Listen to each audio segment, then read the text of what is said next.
கிறிஸ்தவ வாழ்க்கையின் அடிப்படை சத்தியங்கள் என்ற தலைப்பிலே நாம் தொடர்ந்து தினந்தோறும் தேவனுடைய வார்த்தைகளை தியானித்து கொண்டிருக்கிறோம். போன திங்கட்கிழமையிலிருந்து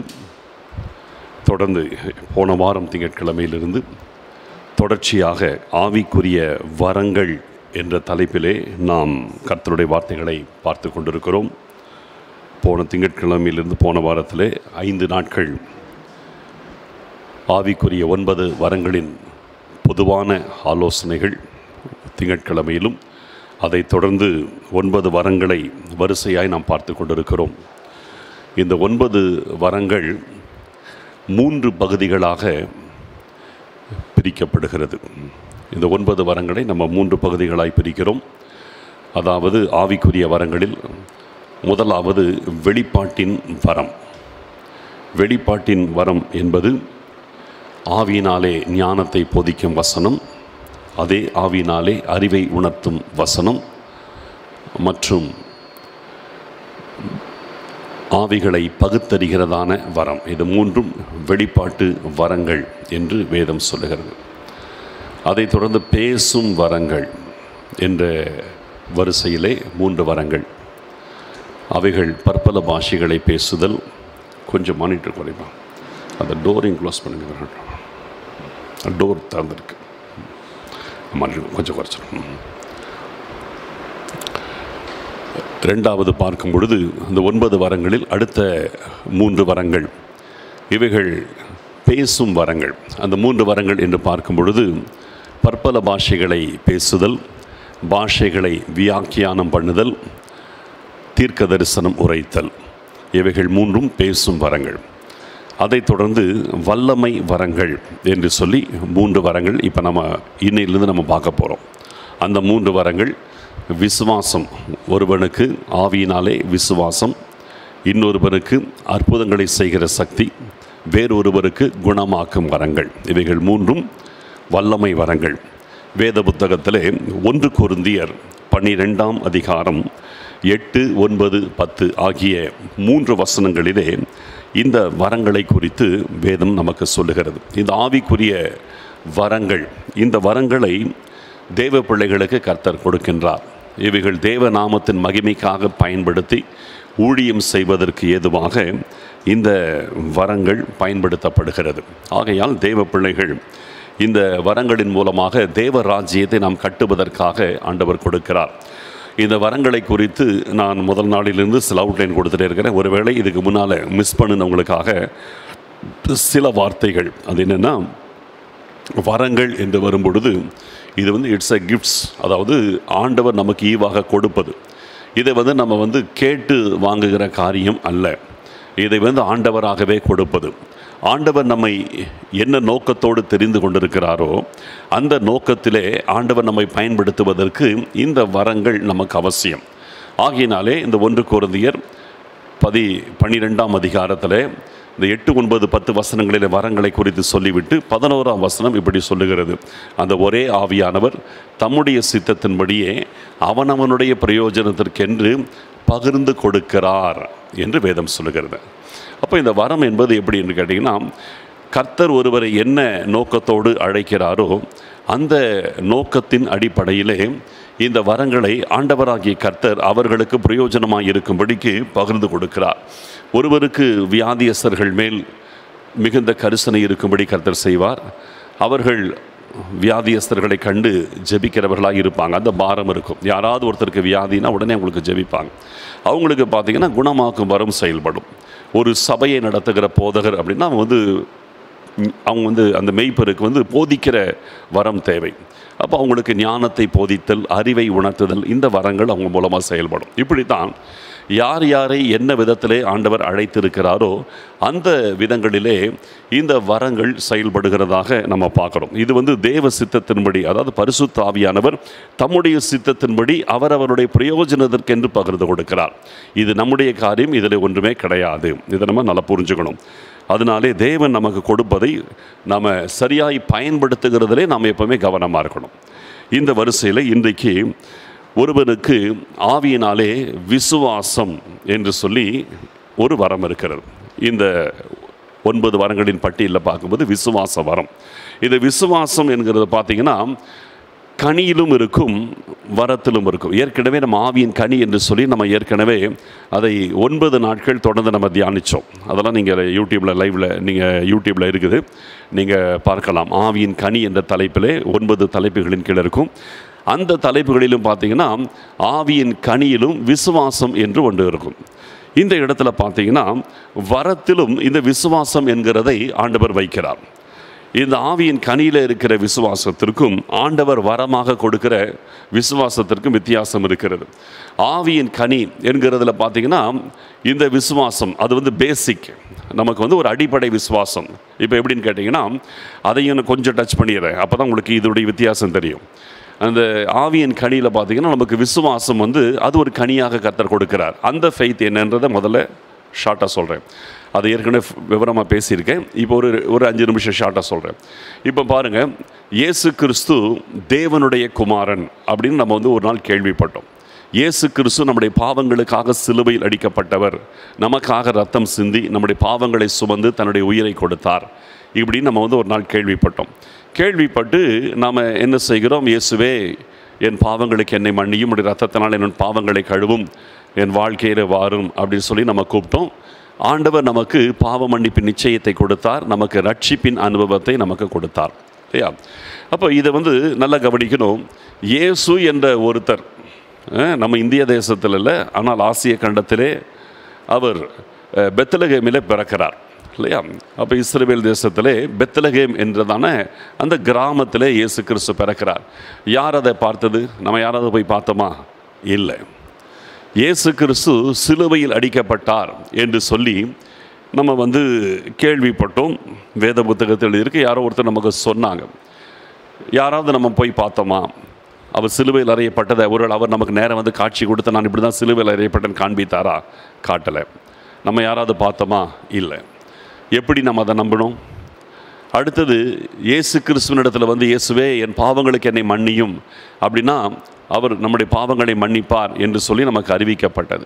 உடனே இயேசுவே, என் பாவங்களுக்கு என்னை மன்னியும்னோம். அவர் நம்முடைய பாவங்களை சுமந்து அவர் தீர்த்தார் என்று சொல்லி நீங்கள் ஏதாவது ஆதாரம் தேடினீங்களா? அவர் உண்மையிலேயே நம்முடைய பாவத்தை சுமந்தாரா அப்படின்னு என்ன ஆதாரத்தை நம்ம தேடினோமா? கிடையாது. நமக்கு சுவிசேஷம் அறிவிக்கப்பட்டது. எப்படியோ நமக்கு ஆண்டவரை குறித்து நமக்கு தெரிய வரும் பொழுது அந்த நேரத்தில் நம்ம எதுவுமே நம்ம ஆராயலை, நம்ம கேட்கலை. உண்மையிலே இயேசு யார்? உண்மையில் அப்படி பிறந்தாரா? ஏன்னா இன்றைக்கி உலகத்தில் எத்தனையோ மகான்கள் உண்டு, எத்தனையோ மத தலைவர்கள் உண்டு, எத்தனையோ மதத்தை உருவாக்கினவர்கள் உண்டு, எத்தனையோ காரியங்கள் இருக்குது. ஏன் இயேசு கிறிஸ்துவை குறித்து சொல்லப்பட்ட பொழுது நம்ம அதை ஏற்றுக்கொண்டோம்? வேறு எப்படி வந்துச்சு நம்முடைய வாழ்க்கை? அதுக்கு பிறகு வாழ்க்கை மாறின பிறகு நமக்கு அனுபவங்கள் கிடைச்சிது. ஆனால் அனுபவங்கள் கிடைப்பதற்கு முன்பதாக எப்படி எதுவுமே இல்லாமல் பிளைண்டாக இருக்கும்போது எப்படி இந்த இயேசு கிறிஸ்துவை குறித்து சொல்லப்பட்ட போது எப்படி நம்மால் அதை ஏற்றுக்கொண்டு நாம் அவரை நோக்கி ஜெபிக்க முடிந்தது? இதுதான் ஃபெய்த், விசுவாசம். இது ஆண்டவர் நமக்கு என்ன செய்கிறாரு? நம்முடைய ஆவியிலே இந்த விசுவாசத்தை ஆண்டவர் தோன்ற பண்ணினார். மனுஷனுக்கும் ஆவி, ஆத்மா, சரீரம் என்று இருக்கிறது. அப்போ நம்முடைய ஆவியிலே, அந்த ஆவியின் கனி என்பது பரிசுத்த ஆவியானவர் கிடையாது, நம்முடைய ஆவி. அப்போ இந்த நம்முடைய ஆவியிலே தேவனாகிய கர்த்தர் அவரை விசுவாசிக்கும்படியான ஒரு எல்லையை நமக்கு கொடுத்தார். நம்முடைய ஆவியிலே கர்த்தர் பேசினார். இவர்தான் மெய்யான தேவகுமாரன், இவர்தான் உன் பாவங்களை சுமந்திருக்கிறவர், இவரால் தான் உனக்கு பாவம் மன்னிக்கப்பட முடியும் என்று சொல்லி நமக்கு நம்முடைய ஆவியிலே கர்த்தர் அதை வெளிப்படுத்தும் பொழுது அதை விசுவாசிக்கும்படி கர்த்தர் உதவி செய்தார். அந்த விசுவாசத்தினாலே நம்ம ரட்சிக்கப்பட்டோம். இது அடிப்படை. இந்த விசுவாசத்தினாலே நம்ம என்ன செய்கிறோம்? நம்ம ஜெபிக்கிறோம். இந்த விசுவாசத்தினாலே நம்ம ஆண்டவரை நோக்கி நம்ம வாழ்கின்றோம். தரிசித்து நடவாமல் விசுவாசித்து நாம் நடக்கிறோம் ஒவ்வொரு காரியத்திலும். இது அடிப்படை விசுவாசம், இது கனி. ஆனால் வரம் என்று சொல்லுகிற இந்த பட்டியலில், இந்த 1 கொரிந்தியர் 12ஆம் அதிகாரத்தில் 8, 9, 10 வசனங்களில் சொல்லப்படுகிற வரங்கள் என்ற பட்டியலில் வருகிறதான விசுவாசம் சற்று வித்தியாசமானது. இப்போ அந்த வசனத்தை நான் உங்களுக்கு வாசித்து விட்டு, தலைப்பு வசனத்தை வாசித்து விட்டு இப்பொழுது அதற்குள்ளான செய்திக்குள் நாம் கடந்து செல்ல போகிறோம். எடுத்துக்கொள்வோம். 1 கொரிந்தியர் 12ஆவது அதிகாரம் 8, 9, 10 வசனங்களை நான் வாசிக்கிறேன், கவனித்துக் கொள்ளுங்கள். எப்படி எனில், ஒருவனுக்கு ஆவியினாலே ஞானத்தை போதிக்கும் வசனமும், வேறொருவனுக்கு அந்த ஆவியினாலேயே அறிவை உணர்த்தும் வசனமும், வேறொருவனுக்கு அந்த ஆவியினாலேயே விசுவாசமும். வேறு ஒருவனுக்கு அந்த ஆவியினாலேயே குணமாக்கும் வரங்களும், வேறு ஒருவனுக்கு அற்புதங்களை செய்யும் சக்தியும். இது 3 தான் இன்னும் நம்ம பார்க்கல. இன்றைக்கி இந்த விசுவாசத்தை குறித்து பார்க்க போகிறோம். நாளைக்கு குணமாக்கும் வரத்தை குறித்து பார்க்க போகிறோம். இந்த வாரத்தின் கடைசியாக வெள்ளிக்கிழமையிலே நாம் அற்புதங்களை செய்யும் சக்தி என்கிற வரத்தை குறித்து வெள்ளிக்கிழமை பார்க்க போகிறோம். மற்றதெல்லாம் நம்ம பார்த்துட்டோம். வேறொருவனுக்கு தீர்க்க தரிசனம் உரைத்தல், வேறொருவனுக்கு ஆவிகளை பகுத்தறிதலும், வேறொருவனுக்கு பற்பல பாஷைகளை பேசுவதிலும், வேறொருவனுக்கு பாஷைகளை வியாக்கியானம் பண்ணுதலும் அடிக்கப்பட்டிருக்கிறது. இது எல்லாமே நம்ம ஏற்கனவே பார்த்தாச்சு. சரி, இப்போ இந்த விசுவாசம் வரம் என்ற அடிப்படையிலே இது எப்படி செயல்படுகிறது?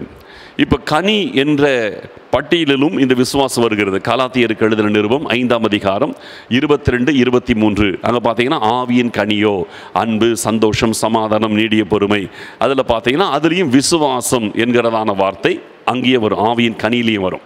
அப்போ ஆவியின் கனியிலே வருகிற விசுவாசத்திற்கும் இந்த வரத்திலே வருகிற விசுவாசத்திற்கும் வித்தியாசம் உண்டு. இப்போ உங்களுக்கு பேசிக்காக நான் உங்களுக்கு கொஞ்சம் சில விஷயத்தை சொன்னேன். இப்போ இன்னும் சொல்கிறேன். இந்த கனி என்கிற விதத்தில் காணப்படுகிற விசுவாசம் என்பது நம்முடைய தனிப்பட்ட வாழ்க்கைக்கு உரியது.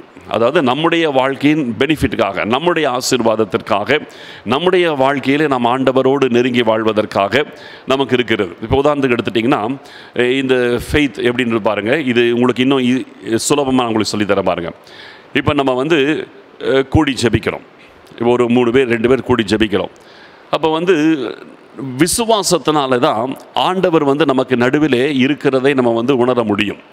ஏன்னா எபிரேயர் 11ஆம் அதிகாரம் 5, 6 ஆகிய வசனங்கள் நமக்கு என்ன சொல்லுன்னு கேட்டிங்கன்னா, ஏனோக்கு மரணத்தை காணாதபடிக்கு தேவனால் அவன் எடுத்துக்கொள்ளப்பட்டான். அவன் எடுத்துக்கொள்ளப்படுவதற்கு முன்பதாகவே அவருக்கு பிரியமானவன் என்று சாட்சி பெற்றான்.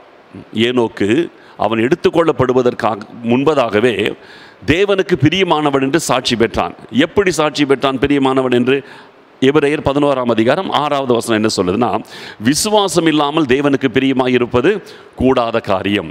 தேவனிடத்தில் சேருகிறவர்கள் அவர் உண்டென்றும், புரியல, அந்த விசுவாசத்திலே அவர் உண்டென்றும் தம்மை தேடுகிறவர்களுக்கு பலன் அளிக்கிறவர் என்றும் விசுவாசிக்க வேண்டும். இப்போ நம்ம ஒரு 2 பேர் அல்லது 3 பேர் கூடி ஜெபிக்கிறோன்னா தேவனாகிய கர்த்தர் அந்த இடத்துல இருக்கிறதை நம்முடைய கண்ணால் பார்க்கல. இப்போ நீங்கள் லைவில் இப்போ நீங்கள் நம்ம பண்ணிகிட்டு இருக்கிறோம். நீங்கள் லைவில் நீங்கள் ஒவ்வொரு இடத்துல பல இடத்துல நீங்கள் கேட்டுட்ருக்கிறீங்க, பார்த்துட்ருக்கிறீங்க. நான் இங்கே கேமராவுக்கு முன்னால் தான் நான் பேசிகிட்டு இருக்கிறேன். இப்போது ஒரு ஃபெய்த் என்னென்னா, நான் கேமராவை பார்த்து பேசி கொண்டிருந்தாலும் எத்தனையோ பேர் இந்த நேரத்திலும் இதை லைவில் நீங்கள் பார்த்துட்டு இருக்கிறீங்கன்றது எனக்கு நான் நம்புகிறேன். இது மனுஷன் மேலே வைக்கும்போது ஒரு நம்பிக்கை, மனுஷனை குறித்த சூழ்நிலைகளிலே. ஆனால் தேவனுடைய காரியத்தில் பார்த்தீங்கன்னா இப்போ நம்ம கண்ணால் பார்க்குறது இல்லை. எப்படி ஒரு 3 பேர் நம்ம சேர்ந்து ஜெபிக்கிறோம், 2 பேர் சேர்ந்து ஜெபிக்கிறோம். ஜெபிக்கும் பொழுது அந்த இடத்தில் 100% இயேசு கிறிஸ்து பிரசண்டாக இருக்கிறார். 100% பிரசண்டாக இருக்கிறார். இதை நம்ம பார்க்கறது கிடையாது. இதை நம்ம எப்படி தெரிந்து கொள்வது? இயேசு கிறிஸ்து சொல்லியிருக்கிறார், 2 பேராகிலும் 3 பேராகிலும் என் நாமத்தினாலே எங்கே கூடியிருக்கிறார்களோ அங்கே அவர்கள் நடுவிலே நான் இருக்கிறேன் என்று மத்தேயு 18ஆம் அதிகாரம் 20வது வசனத்தில் சொல்லியிருக்கார். இப்போது இதுக்கு நம்ம இயேசு கிறிஸ்து இருக்கிறாரா அப்படின்னு நம்ம தேடுறது கிடையாது. 100% நான் அந்த இடத்துல இருக்கிறது எவ்வளோ உண்மையோ அந்த இடத்துல என் இயேசு கிறிஸ்து இருக்கிறது அதை விட உண்மை. அதான் உண்மை. இப்போ இயேசு கிறிஸ்து இருக்கிறான்றதை நம்ம ஐயோ இன்றைக்கி இருக்கிறாரா இல்லையா, நம்ம சேர்ந்து ஜெபிக்கிறோமே, இன்றைக்கி ஆண்டவரே வாரும் வாரும். ஏதுக்கு வாரும் வாரும்? அவர் ஏற்கனவே இருக்கிறார். அதுக்கு பிறகு வாரும் வாரும் இருக்க வேண்டிய அவசியம் கிடையாது. புரியுதுங்களா? ஏன்னா அவர் தன்னுடைய வார்த்தைக்கு கட்டுப்பட்டவர். தன்னுடைய வார்த்தை என்ன சொல்லுகிறதோ தான் சொன்னபடி அவர் 100க்கு 100 எப்பொழுதும் நடக்கிறவர் தான் நம்முடைய ஆண்டவர். 2 பேர் அல்லது 3 பேர் அவருடைய நாமத்தில் எங்கே கூடி வந்தாலும், அது எந்த இடமா வேணாலும் இருக்கட்டும், சர்ச்சுன்னு அவசியம் கிடையாது. உங்கள் வீடாக இருக்கட்டும், உங்கள் வீட்டில் மொட்டை மாடியாக இருக்கட்டும், எங்கே வேணா இருக்கட்டும், ஏதாவது இடமா இருக்கட்டும், எந்த இடத்துல நீங்கள் ஒரு 2 பேர் அப்படி கூடி ஜெபிக்க வந்தாலே அந்த இடத்தில் இயேசு கிறிஸ்து 100% பிரசண்டாக இருக்கார். இதுதான் உண்மை. அப்போது இதில் நம்ம என்ன செய்யணும்? இதுதான் ஃபெய்த். இது ஆவியின் கனியில் வருகிற விசுவாசம் என்பது இப்படி தான். இது என்ன செய்யுதுன்னா, நம்ம ஜெப நேரத்தில் இயேசு கிறிஸ்து நம்மோடு கூட இருக்கிறதை நம்ம விசுவாசத்திலே நம்ம பார்க்கும்போது உண்மையிலேயே சொல்கிறேன், தேவனுடைய பிரசன்னத்தை நீங்கள் ரியலாக அனுபவிக்க முடியும். ஆண்டவர் நம்ம கூட இருக்கிறதை விசுவாசிக்காத பட்சத்திலே அவர் கூட இருந்தாலும் அவர் கூட இருக்கிறதை உங்களால் உணர முடியாது. ஆனால் நீங்கள் விசுவாசிக்கும் போது அவர் கூட இருக்கிறதை உங்களால் உணர முடியும். இதற்கு நீங்கள் வந்து இதை நீங்கள் என்ன சொல்கிறதுனா ஃபெய்த்தில் தான் நம்ம அவர் கூட இருக்கிறத நம்மளால் வந்து ஃபிசிக்கலாக அனுபவிக்க முடியும். அந்த ஃபெய்த்து வந்துருச்சுன்னா ஃபிசிக்கலாக அவருடைய ப்ரெசன்ஸை நம்மளால் ஃபீல் பண்ண முடியும். ஃபெய்த் இல்லைன்னா ஃபிசிக்கலாக அனுபவிக்க முடியாது. நான் சொல்கிறதெல்லாம் அனுபவத்தில் நான் சொல்கிறேன். நான் இப்போ இந்த இடத்துல இருக்கிறேன், ஆண்டவருடைய இப்போ ஒரு ஜெபிக்கிறேன் அப்படின்னா ஆண்டவர் இந்த இடத்துல மேலே இருக்கிற அந்த விசுவாசம் வந்த போது நான் வாயை திறந்து ஸ்தோத்திரிக்கணும்னு அவசியம் இல்லை. சரீரத்திலேயே அவருடைய அபிஷேகம் மேலே இறங்குறத வந்து வாயை திறந்து ஒரு ஸ்தோத்திரம் பண்ணாமலே அல்லது எதுவுமே செய்யாமலே விசுவாசத்தில் நான் டைரெக்டாக அவரோட கனெக்ட் பண்ணி அவருடைய ப்ரெசன்ஸை பாடியில் ஃபீல் பண்ண முடியும். இதை நான் அனுபவத்தை சொல்கிறேன், என்னுடைய அனுபவத்தை சொல்கிறேன். முடியும். இதுக்கு நம்ம வாயை திறந்து சோத்திரம்னு சொல்ல வேண்டாம், அல்லேலூயான்னு சொல்ல வேண்டாம், பாட்டு பாட வேண்டாம், ஒன்றுமே தேவையில்லை. அப்படியே நின்று கண்ணை கூட மூட வேண்டாம். கண்ணை திறந்துட்டு நம்முடைய ஃபெய்த்தில் அவரோட கனெக்ட் பண்ணும்போது அவருடைய ப்ரெசன்ஸ் நம்முடைய பாடியிலே ஃபீல் பண்ண முடியும். இதுதான் ஆண்டவர் நமக்கு வைத்திருக்கிற காரியம். இது ஃபெய்த். அப்போ அந்த விசுவாசம் நம்முடைய இருதயம் நம்ம பூமியில் இருந்தாலும் பரலோகத்தோடு நம்முடைய விசுவாசம் இணைக்கப்படும் போது நம்ம ஆண்டவர் கூட இருக்கிறதை உணர முடியும். அந்த நேரத்தில் நம்முடைய வாழ்க்கை நம்ம ஜெபிக்கிறோம், ஆண்டவர் கண்டிப்பாக நமக்கு ஜெபத்துக்கு பதில் கொடுக்கிறார். நம்ம சேர்ந்து ஜெபிப்போம். 2 பேர் ஒருமனப்பட்டு ஜெபித்தால், பூமியில் 2 பேர் ஒருமனப்பட்டு ஜெபிக்கும் பொழுது பரலோகத்தில் இருக்கிற என் பிதாவினால் அது அவர்களுக்கு உண்டாயிருக்கும் அப்படிங்கிறார். அப்போ அந்த காரியத்துக்கு கர்த்தர் வந்து கண்டிப்பாக பதில் கொடுப்பார். இப்போ ஒரு ஊழியத்துக்கு கிளம்புறோம், ஆண்டவரே இந்த இடத்துல நல்ல ஆத்துமாக்கள் ஆசீர்வதிக்கப்படணும், ஜனங்கள் விடுவிக்கப்படணும் அப்படின்னு நம்ம ஜெபிக்கிறோம். இப்படி ஒரு நல்ல ஒரு ஆவிக்குரிய காரியத்துக்கு நம்ம ஜெபிக்கிறோம். அப்போ வந்து ஜெபிச்சுட்டு நடக்குமா நடக்காதான்றதில்லை, விசுவாசம். நம்ம ஜெபிச்சிருக்கிறோம், பூமியில் 2 பேர் ஒருமனப்பட்டு ஜெபித்தால் பரலோகத்தில் இருக்கிற என் பிதாவினால் அது அவர்களுக்கு உண்டாகும் என்று உங்களுக்கு நான் சொல்லுகிறேன்கிறார். மத்தேயு 18ஆம் அதிகாரம் 19வது வசனத்தில் அப்படி சொல்றார். அப்போ வந்து நம்ம ஜெபிச்சிட்ட பிறகு இன்னைக்கு கூட்டம் நமக்கு ஆசீர்வாதமாக இருக்குமா இல்லையா டவுட் கிடையாது. 2 பேர் ஒருமனப்பட்டு ஜெபிச்சா நடக்க போகுது. அதுதான் ஃபெய்த், கண்டிப்பாக நடக்கும். அப்போ இது வந்து பார்த்தீங்கன்னா இந்த விசுவாசம் என்ன செய்யுதுன்னு கேட்டிங்கன்னா, இந்த கனி இதிலிருந்து வருகிற விசுவாசம் என்ன செய்யுதுன்னு கேட்டிங்கன்னா, நம்முடைய ஜெபங்களுக்கு பதிலை வர வைக்கிறது, தெய்வ பிரசன்னத்தை அனுபவிக்க உதவி செய்கிறது. இப்படி நமக்கு பர்சனலாக நமக்கு வந்து இவைகள் எல்லாம் உதவி செய்கிறது. இப்போ இன்னைக்கு நம்ம பார்க்க போகிறது வரம். அப்போ இந்த விசுவாச வரம் என்பது நம்முடைய எல்லையை தாண்டி நம்மை சுற்றிலும் இருக்கிற மற்றவர்கள் ஆசீர்வதிக்கப்படுவதற்கு ஏதுவாக இந்த விசுவாச வரம் செயல்படும்.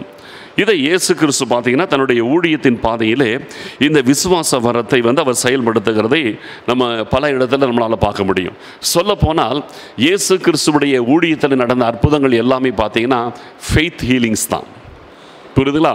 ஜெபித்த அற்புதம் பெற்றதல்ல, ஃபெய்த் ஹீலிங் தான், விசுவாசத்தினால் ஏற்படுத்தப்பட்ட அற்புதங்கள் தான். இந்த விசுவாசத்தினால் வருகிற அற்புதங்கள் இதில் வந்து அவர் கொடுக்குற தெய்வீக சுகம், விடுதலைகள், அது எல்லாமே ஃபெய்த் பேஸில் தான் கர்த்தர் செய்கிறார். இப்போ இந்த காரியத்தை வந்து செய்யும்போது இதை உங்களுக்கு நான் போக உங்களுக்கு டிஸ்கிரைப் பண்ணுறேன். இப்படி அவர் விசுவாசத்தில் மட்டும் அவர் அற்புதங்களை செய்கிறது மட்டுமல்ல, குணமாக்கும் காரியத்தை செய்கிறாரு, அற்புதங்களை செய்கிறார். இந்த விசுவாசத்தினாலே குணமாக்கும் வரங்கள் என்பதற்கும் அற்புதங்களை செய்கிற சக்தி என்பதற்கும் சற்று வித்தியாசம் இருக்குது. அதை நாளை மறுநாள் நீங்கள் புரிஞ்சுக்குவீங்க. சரி, இன்றைக்கி நம்ம வந்து இந்த ஃபெய்த் பேசிக்காக வரம், விசுவாச வரம் என்பது என்ன செய்கிறது, இதைத்தான் நம்ம வந்து பார்க்க போகிறோம். இது இயற்கைக்கு அப்பாற்பட்ட விதத்தில் செயல்படக்கூடியது. இப்போ சாதாரணமாக நமக்கு வந்து ஒருத்தர் வந்து ஒரு பிரச்சனையோடு வராங்க அப்படின்னு வரும்போது அதில் பலவிதமான சூழ்நிலைகள் இருக்கும். சிலது வந்து சாதாரண பேசிக்காக ஒரு பிரச்சனை இருக்கும், ஏன்னா ஒரு தலைவலி, ஒரு வயிற்று வலி, ஏதாவது ஒரு சாதாரண பிரச்சனை இருக்கும். சிலருக்கு வந்து ஏதாவது ஒரு உலக தேவை இருக்கும், ஏதோ ஒரு விஷயம் இருக்குது, நம்ம வந்து விசுவாசத்தோடு ஜெபிச்சு விடுவோம், அவங்களுக்கு காரியம் நடக்கும். இல்லை, இது வந்து சாதாரண விஷயம். இந்த விசுவாச வரம் வந்து சாதாரண விஷயம் மட்டுமல்ல, அசாதாரணமான காரியங்களுக்குள்ளும் நம்மை இழுத்து செல்வது தான் இந்த விசுவாச வரம். சாதாரணமாக இப்போ நான் ஜெபிக்கும் போது என்னோடு கூட கர்த்தர் இருக்கிறார் என்பது அடிப்படை விசுவாசம். ஆனால் அது விசுவாச வரம் என்று செயல்படும் பொழுது எக்ஸ்ட்ராடினரியாக சில காரியங்கள் நடக்கும். இயற்கைக்கு அப்பாற்பட்ட காரியங்கள், நினைச்சு பார்க்க முடியாத காரியங்கள், நினைச்சு பார்க்க முடியாத அற்புதங்கள், இவைகள் எல்லாம் நடக்கும். இதுதான் விசுவாச வரம். இந்த விசுவாச வரம் பார்த்தீங்கன்னா இயேசு கிறிஸ்துவின் ஊழியத்தில் நடந்திருக்கிறது, அப்போஸ்தலருடைய வாழ்க்கையில் நடந்திருக்கிறது. அதன் பிறகு பார்த்தீங்கன்னா இந்த சபை சரித்திரத்தின் காலத்தில் பலருடைய வாழ்க்கையிலே இந்த விசுவாச வரமானது செயல்பட்டிருக்கிறது. அதை நான் உங்களுக்கு சில சம்பவங்களையும் இடையிடையே நான் சொல்லுகிறேன். முதலாவது வசனத்திற்குள்ளே நம்ம போகலாம். மார்க்கு எழுதின சுவிசேஷம் 3வது அதிகாரம் முதல் 5 வசனங்களை நான் இப்பொழுது உங்களுக்கு வாசிக்கிறேன். மார்க்கு எழுதின சுவிசேஷம் 3வது அதிகாரம் முதல் 5 வசனங்கள். மறுபடியும் அவர் ஜெப ஆலயத்தில் பிரவேசித்தார். அங்கே சூம்பின கையுடைய ஒரு மனுஷன் இருந்தான். அவர் ஓய்வு நாளில் அவனை சொஸ்தமாக்கினால் அவர் பேரில் குற்றம் சாட்டலாம் என்று அவர் மேல் நோக்கமாயிருந்தார்கள். அப்பொழுது அவர் சூம்பின கையுடைய மனுஷனை நோக்கி, எழுந்து நடுவே நில் என்று சொல்லி அவர்களை பார்த்து, ஓய்வு நாட்களில் நன்மை செய்வதோ தீமை செய்வதோ, ஜீவனை காப்பதோ அழிப்பதோ எது நியாயம் என்றார். அதற்கு அவர்கள் பேசாமல் இருந்தார்கள். அவர்களுடைய இருதய கடினத்து நிமித்தம் அவர் விசனப்பட்டு கோபத்துடனே சுற்றிலும் இருந்தவர்களை பார்த்து அந்த மனுஷனை நோக்கி, உன் கையை நீட்டு என்றார். அவன் நீட்டினான். அவன் கை மறு கையை போல் சொஸ்தமாயிற்று. இப்போ பாருங்க, இது ஒரு ஓய்வு நாள், சனிக்கிழமை. அந்த சனிக்கிழமையில இயேசு கிறிஸ்து ஜெபாலயத்தில் வந்து இருக்கிறார். அவர் ஜெபாலயத்தில் இருக்கும் பொழுது நிறைய பேர் வந்திருக்கிறாங்க. அந்த இடத்துல ஒரு மனுஷன் இருக்கிறான். அவன் பார்த்தீங்கன்னா சூம்பின கையுடையவன். அதாவது ஒரு கையில் வந்து நல்ல எலும்பு வளர்ச்சியெலாம் நல்லா இருக்குது, இன்னொரு கையில் எலும்பு வளர்ச்சியே இல்லை. அந்த கை சூம்பி போய் சின்னதாக இருக்குது, சைஸே சின்னதாக இருக்குது. எலும்பு வளர்ச்சியில், தசை வளர்ச்சியில் அது சின்னதாக இருக்குது. ஒரு கை நல்ல லென்த்தாக இருக்குது, ஒன்று சூம்பி போய் கிடக்குது. இப்படி இருக்கிறதான அந்த மனுஷனை அவர் சுகமாக்கணும்னு நினைக்கிறார். ஆனால் அந்த ஜெபாலயத்தில் பார்த்தீங்கன்னா ஒரு கூட்டம் ஜனங்கள் இவர் அற்புதம் செய்தால் இவர் மேல் குற்றம் சாட்டலாம் என்று எரிச்சலோடு ஒரு கூட்டம் ஜனங்க அந்த இடத்துல உட்கார்ந்துட்டு இருக்கிறாங்க. இவங்க வந்து பாரம்பரியமாக இருக்கிற பரிசெயர்கள். இவங்க வந்து ஓய்வு நாளில் எந்த வேலையும் செய்யக்கூடாது என்கிறதுல ரொம்ப தீவிரமாக இருக்கிறதான ஒரு எண்ணம் கொண்டவர்கள். அப்போ இவர் வந்து இந்த ஓய்வு நாளில் அற்புதம் செய்தால் இதை எப்படி நீ செய்யலாம் என்று குற்றப்படுத்தலாம் என்று காத்துட்ருக்கிறாங்க. இயேசு கிறிஸ்துவுக்கு அவங்களுடைய நினைவுகள் தெரிகிறது. அதுதான் ஞானத்தை போதிக்கும் வரம் அவருக்கு இருந்துச்சு. அந்த ஞானம், அந்த தெய்வீக ஞானத்தின் மூலமாக அந்த ஜனங்களுடைய சிந்தனைகளை எல்லாம் அவர் அறிகிறார். இவங்கெல்லாம் இப்படி நமக்கு விரோதமான எண்ணம் கொண்டு ஒரு கூட்ட நேரத்தில் எதில் உட்கார்ந்துட்டு இருக்குது, இது எல்லாத்தையும் இயேசு கிறிஸ்து அறிகிறார். அறிந்துட்டு இப்பொழுது அவர் என்ன செய்கிறார், அந்த ஜனங்களை பார்த்து அந்த முதலாவது அந்த மனுஷனை பார்க்குறார். சூம்பின கையுடைய மனுஷனை நோக்கி, எழுந்து நடுவே நில்லுனார். நடுவில் வந்து நில்லுப்பான்னாரு. அவன் வந்து நடுவில் நிற்கிறான். நிற்க வச்ச உடனே அந்த குற்றப்படுத்த நினைக்கிறவங்கெல்லாம், ஆஹா இனி என்ன பண்ணுறாரு பார்ப்போம், இனி இவரை குற்றப்படுத்தலாம்னு ரெடி ஆகிட்டாங்க. அப்போ அவங்கள பார்த்து ஒரு கேள்வி கேட்குறார். ஓய்வு நாட்களில் நன்மை செய்வதோ தீமை செய்வதோ, ஜீவனை காப்பதோ அழிப்பதோ எது நியாயம் அப்படின்னார். அவங்க ஒன்றும் ஒரு பதிலும் சொல்லலையா. நன்மை செய்வது அது சரி அப்படின்னு சொன்னாக்க இவர் அற்புதம் செஞ்சிருவார். இல்லைன்னு சொன்னாக்க அவங்க என்ன செய்வாங்க, நீ ஏதாவது உன்னுடைய கழுதையும் உன்னுடைய ஆடோ குழியில் விழுந்தா நீ தூக்கி விட மாட்டேன்னு கேட்டுருவார். இப்படி பேசினாலும் இயேசு கிறிஸ்து அதுக்கு பதில் கேள்வி கேட்பார். ஆமான்னு சொன்னாலும் கேட்பார், இல்லைன்னு சொன்னாலும் கேட்பார். இவங்க அதை விட ரொம்ப ஞானிகள். இவர் எப்படி சொன்னாலும் பதிலுக்கு அதை உடனே அவங்கள அதை மடக்கி பேசிடுவார்னு இவங்களுக்கு தெரியும். அதை விட ஞானிகள் இவங்க. உடனே நம்ம பேசினா தானே பிரச்சனை, யாரும் வாய் திறக்கலை, ஒருத்தர் கூட வாய் திறக்கலை. ஆமாம், நல்லது செய்கிறது நல்லதுன்னு சொன்னாலும் பிரச்சனை, செய்யக்கூடாதுன்னு சொன்னாலும் பிரச்சனை. தாங்க மாட்டிக்கொள்ளக்கூடாதுங்கிறது அவ்வளவு தூரம் தெளிவாக இருந்து யாரும் வாய் திறக்காம அமைதியாக இருந்தாங்க. இதை பார்த்த உடனே அவருக்கு அவங்களுடைய இருதய கடினத்தின் நிமித்தம் ஃபஸ்ட்டு அவருக்கு व्यसனமாச்சு. சே, இவ்வளவு இருதய கடினத்தோடு இருக்கிறாங்களே. ஒரு மனுஷனுக்கு சூம்பின கை இருக்குது, அதை சரிப்படுத்தலாம் நினச்சா அதை சரிப்படுத்துவதற்கு கூட இடம் கொடுக்காமல் அதை குற்றப்படுத்தி அந்த சுகத்தை அவன் பெறுவதை தடுக்கக்கூடிய அளவுக்கு இருதய கடினம் உள்ளவங்களாக இருக்கிறாங்களேன்னு அவருடைய மனசில் ஃபஸ்ட்டு व्यसனமாச்சு அந்த ஜனங்களை பார்த்து. அடுத்தது பார்த்தீங்கன்னா கோபம் வந்துச்சு. கோபத்துடனே சுற்றிலும் இருந்தவங்களை பார்த்தார். இப்படி ஒரு இருதய கடினமாக இருக்கிறாங்களே, கோபத்தோடு அவங்களுடைய ஒரு முறைச்சு தான் பார்த்தார். பார்த்துட்டு இவர் செய்ய நினைக்கிறத அவர் வந்து நிறுத்தலை. பார்த்து, உன் கையை நீட்டுனார் அந்த மனுஷனை நோக்கி. அவன் நீட்டுறான் பாருங்க, அந்த கை அப்படியே வளர்ந்து அடுத்த கை மாதிரி ஆயிடுச்சு, ஈக்குவல் ஆயிடுச்சு. இது வந்து ஒரு கிரியேட்டிவ் மிரக்கிள், புரியுதுங்களா? இது வந்து சும்மா சுகமாக்குதல் கிடையாது, கிரியேட்டிவ் மிரக்கிள். கிரியேட்டிவ் மிரக்கிள் என்பது இல்லாத ஒன்று உருவாகிறது. இது வந்து ஃபெய்த். இந்த இடத்துல இயேசு கிறிஸ்துடைய எல்லா அற்புதங்களும் பார்த்தீங்கன்னா ஃபெய்த் மிரக்கிள்ஸ் தான். எங்கேயுமே அவர் வந்து எந்த ஒரு அற்புதத்துக்கும் உட்காந்து ஜெபம் பண்ணிட்டுலாம் இருக்க மாட்டார். 38 வருஷம் பெதஸ்தா குளக்கரையில் ஒருத்தன் படுத்து கிடப்பான், கைகால் விழுந்து போனவன் கிட்ட வருவார். நீ சொஸ்தமாக வேண்டும் என்று விரும்புகிறாயான்வார். இது யோவான் 5ஆம் அதிகாரம் முதல் 14 வசனத்தில் இருக்குது. அப்போது அவன், ஆண்டவரே தண்ணீர் கலக்கப்படும் பொழுது என்னை குளத்தில் கொண்டு போய் விடுகிறதற்கு யாருமே இல்லைன்னுவான். அவர் வேற ஒன்றும் சொல்லலை, உன் படுக்கை எடுத்துக்கொண்டு நடன்றுவார், அவ்வளோதான். வேர்ட் ஆஃப் ஃபெய்த், விசுவாசத்தோடு சொல்கிறார். ஃபெய்த் ஹீலிங் தான். சொன்ன உடனே அவனும் அதை விசுவாசித்து எழுந்திருக்க முயற்சிக்கும் பொழுது அற்புதமாக நடக்குது. இது அதை விட பெரிய விஷயம். பார்த்தீங்கன்னா இது ஒரு கிரியேட்டிவ் மிரக்கிள். இந்த கிரியேட்டிவ் மிரக்கிள் வர இடத்துலலாம் பார்த்தீங்கன்னா இயேசு கிறிஸ்து வந்து ஃபெய்த்தை வந்து இந்த இடத்துல வந்து அவர் செயல்படுத்துறதை வந்து பார்க்க முடியும். இன்னும் அடுத்த சம்பவத்தில் சொல்லும்போது உங்களுக்கு புரியும். ஃபெய்த்தை பற்றி அவர் வந்து பேசுவார். இப்போது இந்த இடத்துல பாருங்கள், கை எலும்பே சரியில்லை, வளர்ச்சி இல்லை. ஆனால் அவர் சொன்ன உடனே அந்த கை வளர்ந்து விட்டது. ஆண்டவருக்கு இப்போ வந்து அந்த மனுஷனுக்கு கை வளரும் என்கிறதுல வந்து இயேசு கிறிஸ்துவுக்கு சந்தேகமே கிடையாது. நம்ம சொன்னால் இந்த கை வளரும். விசுவாச வரம் என்பது காணப்படாத காரியத்தின் மேல் இருக்கும். விசுவாசத்தின் டெஃபினிஷன் என்ன? எபிரேயர் 11:1 சொல்லுகிறது, விசுவாசம் என்கிறது நம்பப்படுகிறவைகளின் உறுதியும் காணப்படாதவைகளின் நிச்சயம். நம்புகிறார். என்ன நம்புகிறாரு? இந்த இடத்துல இந்த மனுஷனுக்கு ஒரு ஹீலிங் நடக்கணும், இந்த கையை வந்து மற்ற கையை மாதிரி மாற்றணும், இன்னொரு கையை மாதிரி இந்த கையை மாற்றணும். நம்புகிறார். அதில் அவருக்கு உறுதி இருந்துச்சு. காணப்படாதவைகளின் நிச்சயம். அந்த கை வந்து இதுவரைக்கும் சரியான விதத்தில் இன்னொரு கை மாதிரி இல்லை, சின்னதாக தான் இருக்குது. ஆனால் காணப்படாத அந்த ஈக்குவலான லென்த் உள்ள அந்த கையை அவர் நிச்சயமாய் விசுவாச கண்களில் பார்க்குறார். இப்போ நம்ம சொல்லும் போது அந்த கை வளர்ந்து அந்த லெவலில் வந்துடும். விசுவாச கண்களில் பார்க்குறாரு. பார்த்து தான் உன் கையை நீட்டுங்கிறாரு. அப்படியே சடனாக அந்த கை வளர்ந்து வந்து விட்டது. இது உண்மையிலே இது ஒரு விசுவாச வரம். பெரிய அளவுக்கு ஆண்டவர் கிரியை செய்கின்ற விசுவாச வரம். பாருங்கள், இது அப்போஸ்தலர் நாட்கள் நடந்துச்சு. இதில் நிறைய சம்பவம் இருக்குது பைபிளில். அப்போஸ்தலர் 3ஆம் அதிகாரத்தில் பாருங்கள், 2ஆம் அதிகாரத்தில் அபிஷேகம் பெறுறாங்க. 3ஆம் அதிகாரத்தில் பார்க்கும்போது பேதுரு யோவானு ஜெபாலயத்துக்கு போகிறாங்க. அலங்கார வாசலண்டையில் ஒரு பிச்சைக்காரன், பிறவி சப்பானி, அவன் பிச்சை கேட்குறான். வெள்ளியும் பொண்ணும் என்னிடத்தில் இல்லை, என்னிடத்தில் உள்ளதை நான் உனக்கு தருகிறேன், நசரேனாகிய இயேசு கிறிஸ்துவின் நாமத்தில் எழுந்து நடன்னு சொல்லி கையை பிடிச்சு தூக்கி விடுறான் பாருங்க.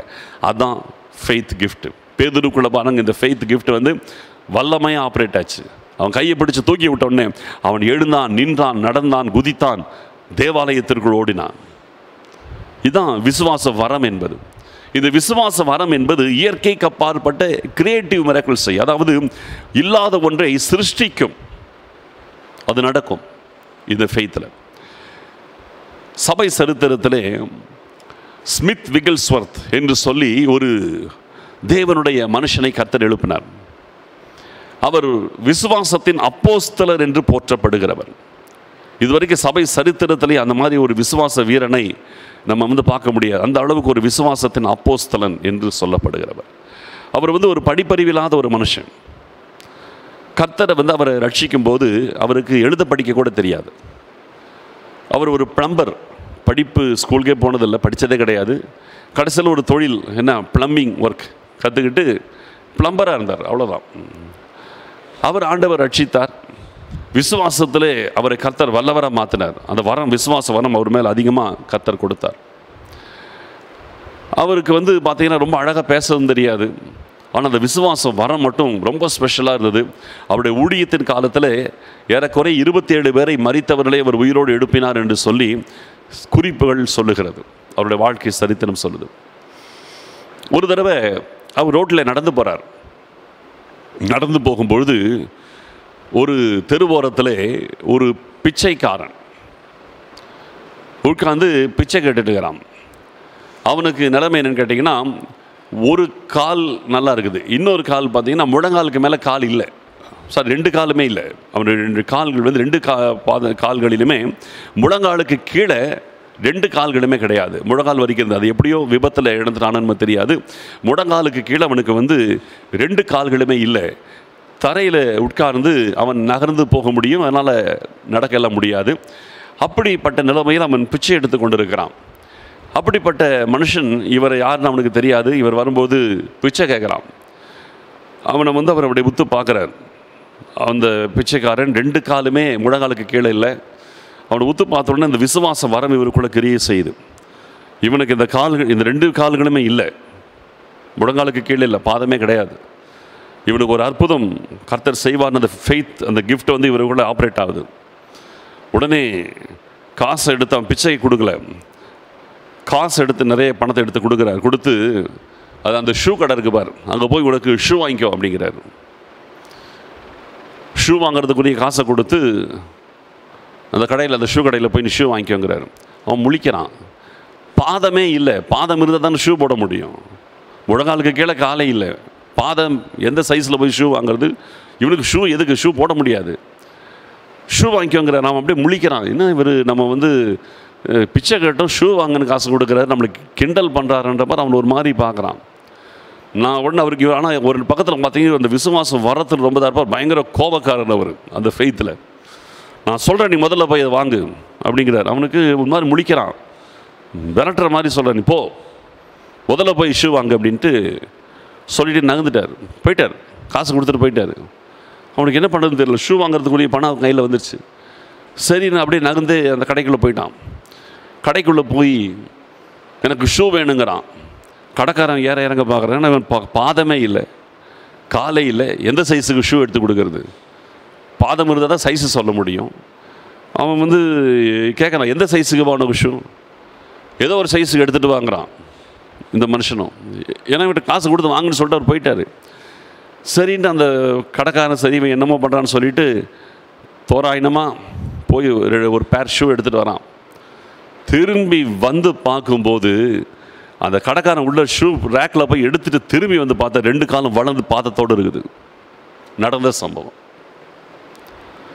உள்ளே போய் அவன் ரேக்கில் ஒரு தோராயினமாக ஒரு பேரை எடுத்துகிட்டு வந்து பார்க்குறதுக்குள்ளே இவனுக்கு கால் சடனாக அப்படி வளர்ந்து பாதத்தோடு இருக்குது. அவன் வந்து அந்த கடைக்காரன் அலண்டுட்டான். இப்போ தானே இவனை கால் இல்லாமல் பார்த்தோம். அவன் எடுத்த ஷூ பார்த்தீங்கன்னா கரெக்டாக அந்த பாதத்துக்கு ஏற்ற மாதிரி ஷூவாக இருந்தது. இதுதான் விசுவாச வரத்தில் நடக்கிற கிரியேட்டிவ் மிரக்கிள்ஸ்ன்றது. இல்லாத ஒன்றை உருவாக்குதல். நம்முடைய ஆண்டவர் விசுவாசத்தினால் எதையும் செய்கிறவர். புரியுதுங்களா? இதைத்தான் இந்த இடத்துல ஆண்டவர் செய்கிறார். இயேசு கிறிஸ்துவுக்குள் இந்த விசுவாச வரம் மகிமையோடு செயல்பட்டது. அதனால தான் இந்த சூம்பின கையுடைய மனுஷனை பார்க்கும்போது இத்தனை பேர் தன்னை எதிர்க்கிறதற்கு அங்கே இருக்கிறாங்க. நீங்கள் யோசிச்சு பாருங்கள், சாதகமான நாட்கள் இருந்தாலும் பரவாயில்ல, அவரை குற்றப்படுத்துகிறதுக்கு ஒரு கூட்டம் அந்த இடத்துல சுற்றி நின்றுட்டு இருக்குது. இவர் இப்படி சொல்லி ஒருவேளை அந்த இடத்துல ஏதோ நடக்கலைன்னு வச்சுங்க, எல்லாம் என்ன பண்ணியிருப்பாங்க? இயேசு கிறிஸ்துவை என்ன கையை நீட்ட சொன்னீர், என்னாச்சு? ஒன்றுமே நடக்கலையே. அப்படி தான் இருக்குது. அவர் ஒரு வழி பண்ணிட்டு இருப்பாங்க. அவர் சொல்லி அந்த இடத்துல எதுவுமே நடக்கலைன்னு வச்சுக்கோங்க. இந்த விசுவாச வரம் ஒருத்தருக்குள்ள ஸ்ட்ராங்காக இருந்துச்சுன்னா அந்த வரத்தின் அந்த விசுவாசத்தின் மூலமாக அவங்க வாயை திறந்து சொல்லுகிற எதுவானாலும் நடந்துடும். புரிதல்? அவங்க வாயை திறந்து அந்த வரம் ஆப்ரேட் ஆகும்போது அவங்க வாயை திறந்து என்ன சொன்னாலும் அது நடந்துடும். அது எப்படிப்பட்ட காரியமான நடக்கும். அது பின்னால் நான் உங்களுக்கு சொல்கிறேன். அது எப்படின்னு இயேசு கிறிஸ்து டீச் பண்ணுவார். அதை நான் உங்களுக்கு கடைசியில் நம்ம பார்ப்போம். இன்னும் ஒரு 2 சம்பவங்களை உங்களுக்கு நான் காட்டுறேன் பாருங்கள். மார்க் எழுதின சுவிசேஷம் ஒரு பேஜை திருப்பிக்கிங்க அப்படியே. 4ஆம் அதிகாரம். இந்த இடத்துல இன்னொரு இடத்துல விசுவாச வரம் எப்படி செயல்படுது பாருங்கள். 35 41. 4ஆம் அதிகாரத்தில் மார்க் 4ஆம் அதிகாரம் 35 41. அன்று சாயங்காலத்தில் அவர் அவர்களை நோக்கி அக்கறைக்கு போவும் வாருங்கள் என்றார். ஒரு கடற்கரை ஓரத்தில் இருக்கிறாங்க. படகு ஏறி அக்கறைக்கு போவும் சீஷர்களை பார்த்து சொல்லிட்டார். அப்பொழுது அவர்கள் ஜனங்களை அனுப்பிவிட்ட பின்பு படவில் இருந்தபடியே அவரை கொண்டு போனார்கள். வேறே படவுகளும் அவரோடு கூட இருந்தது. அப்பொழுது பலத்த சுழல் காற்று உண்டாகி படவு நிரம்பத்தக்கதாக அலைகள் அதன் மேல் மோதிற்று. கப்பலின் பின்னணையத்தில் அவர் தலையணை வைத்து நித்திரையாயிருந்தார். அவர்கள் அவரை எழுப்பி, போதகரே, நாங்கள் மடிந்து போகிறது உமக்கு கவலை இல்லையா அப்படின்னு கேட்குறாங்க. அவர் எழுந்து காற்றை அதட்டி கடலை பார்த்து, இறையாதே, அமைதலாயிரு என்றார். அப்பொழுது காற்று நின்று போய் மிகுந்த அமைதல் உண்டாயிற்று. அவர் அவர்களை நோக்கி, ஏன் இப்படி பயப்பட்டீர்கள்? கேட்குறாரு பாருங்க. ஏன் இப்படி பயப்பட்டீர்கள்? ஏன் உங்களுக்கு விசுவாசம் இல்லாமல் போயிற்று என்றார்.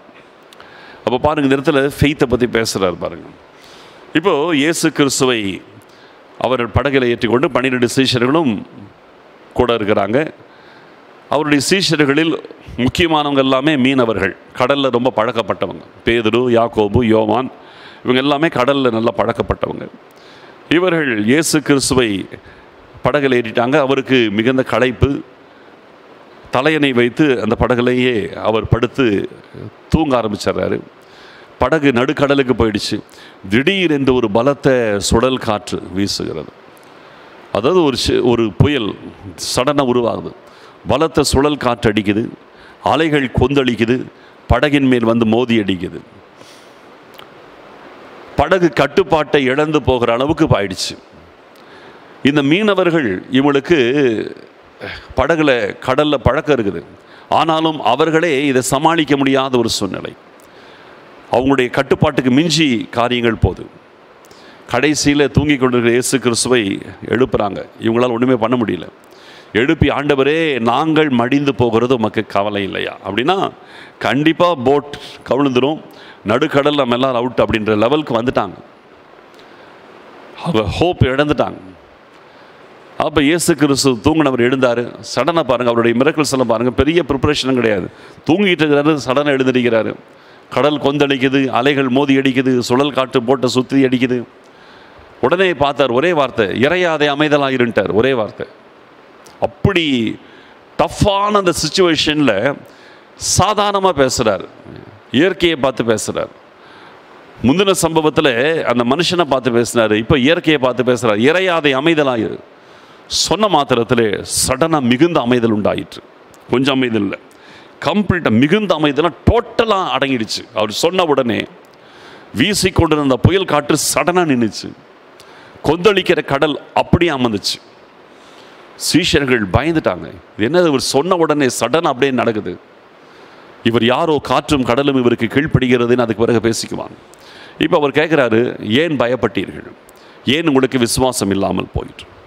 ஃபெய்த்துங்கிறது பார்த்தீங்கன்னா, இந்த வரம் செயல்படும் போது இது எல்லா எல்லைக்கும் அப்பாற்பட்டு வரும். சூழ்நிலைகளை தாண்டி விசுவாசிக்க வைக்கும். இப்போ நம்ம எப்பவுமே சாதாரண ஒரு விசுவாசம்ன்றது நம்ம சூழ்நிலைகளோடு சேர்ந்து நம்ம விசுவாசிப்போம். என்ன, நம்ம ஜெபிப்போம், ஆண்டவர் நமக்கு பதில் கொடுப்பார். இப்படி ஒரு சாதாரண ஒரு விஷயம் ஜெபிக்கணும். இது சூழ்நிலைகளோடு சேர்ந்த ஒரு காரியம். ஆனால் இயற்கை, கடல் கொந்தளிக்குது, கொஞ்சமாக இல்லை, ரொம்ப பெருசாக கொந்தளிக்குது. சுழல் காற்று சுழட்டி அடிக்குது. அப்படிப்பட்ட ஒரு சிச்சுவேஷன் இம்மிடியேட்டாக கண்ட்ரோல் ஆகுமா? இது சாத்தியமான விஷயமா?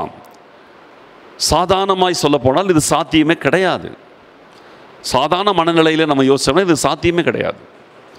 அப்போது இந்த விசுவாச வரம் பார்த்தீங்கன்னா, சாத்தியமற்ற காரியங்களிலே கூட இந்த வரம் செயல்பட்டு அற்புதங்களை கொண்டு வரும். இப்போ உங்களுக்கு ஒரு வியாதி இருக்கலாம், ஒரு பிரச்சனை இருக்கலாம், ஏதோ ஒரு சூழ்நிலைகள் உங்கள் வாழ்க்கையில், குடும்பத்தில் ஏதோ ஒன்று இருக்கலாம். இது சால்வ் ஆகிறதற்கு அல்லது சுகமாகிறதற்கு சாத்தியமே இல்லாமல் இருக்கலாம். டாக்டர்ஸ் கூட சொல்லியிருப்பாங்க, உனக்கு எதுவுமே சாத்தியமே கிடையாது, உனக்கு சுகமாகிறதுக்கு சாத்தியமே கிடையாது, ஒன்றுமே பண்ண முடியாது அப்படின்னு கூட சொல்லியிருப்பாங்க. அது சூழ்நிலையின் அடிப்படையில் அதெல்லாம் கரெக்டாக தான் இருக்கும்.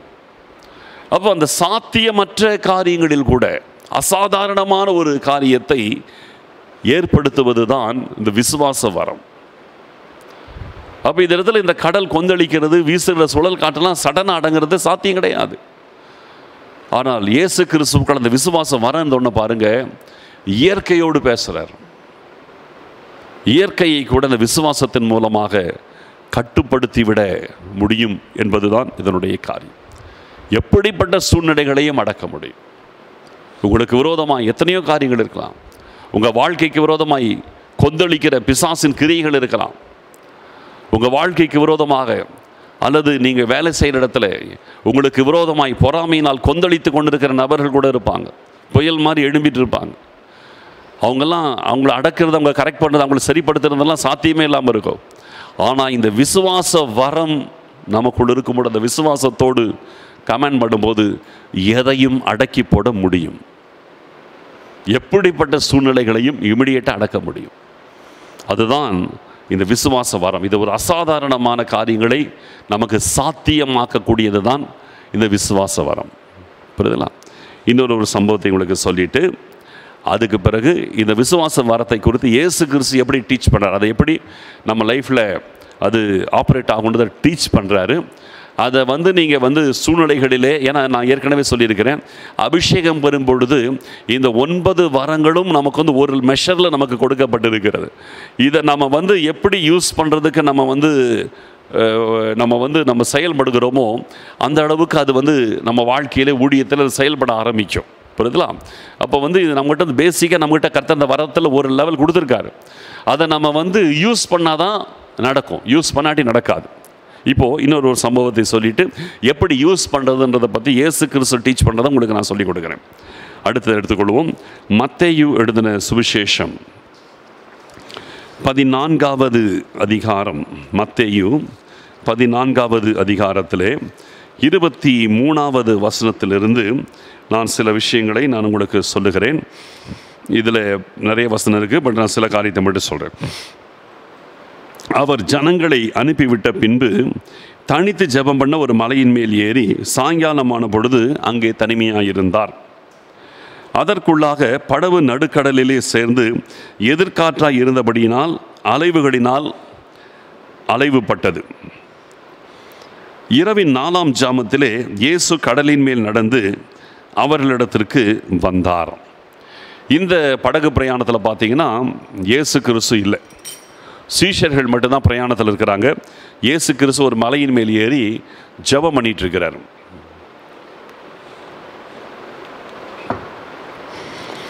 அப்படி அவர் ஜெபித்து கொண்டிருக்கும் பொழுது, இது ஒரு ராத்திரி பிரயாணம், இது சாயங்காலமாச்சு இந்த பிரயாணத்தை கிளப்பி அனுப்பிட்டார். இவர் தனியே இரவு முழுவதும் ஜெபிக்கிறதுக்காக மலையின் மேல் ஏறிட்டார். ஏறி ஜெபித்து கொண்டிருக்கிறார். இரவின் 4ஆம் ஜாமம். 4ஆம் ஜாமம்னா யூத ஜனங்களுடைய கணக்கு எப்படின்னா, சாயங்காலம் 6 மணிலேருந்து அடுத்த நாள் காலை 6 மணி வரைக்கும் இரவு. அதை 4 ஜாமங்களாக பிரிப்பாங்க. 6 to 9 முதல் ஜாமம், 9 to 12 ரெண்டாவது ஜாமம், 12 to 3 மூணாவது ஜாமம், 3 to 6 நாலாவது ஜாமம். அப்படின்னா இது எப்போ நடந்திருக்குன்னா விடியற் காலை 3லிருந்து 6க்குள்ளே, 3 மணி அல்லது 4 மணி அந்த டைமில் நடந்திருக்கிற விஷயம் இது. ஏன்னா நல்லா இருட்டுன்னு வேறு போட்டிருக்கு. அப்படின்னா ஒரு 3-4 மணி அதுக்குள்ளே நடந்திருக்கும். அப்போது இயேசு கிறிஸ்து ஜெபத்தில் இருக்கிறார்.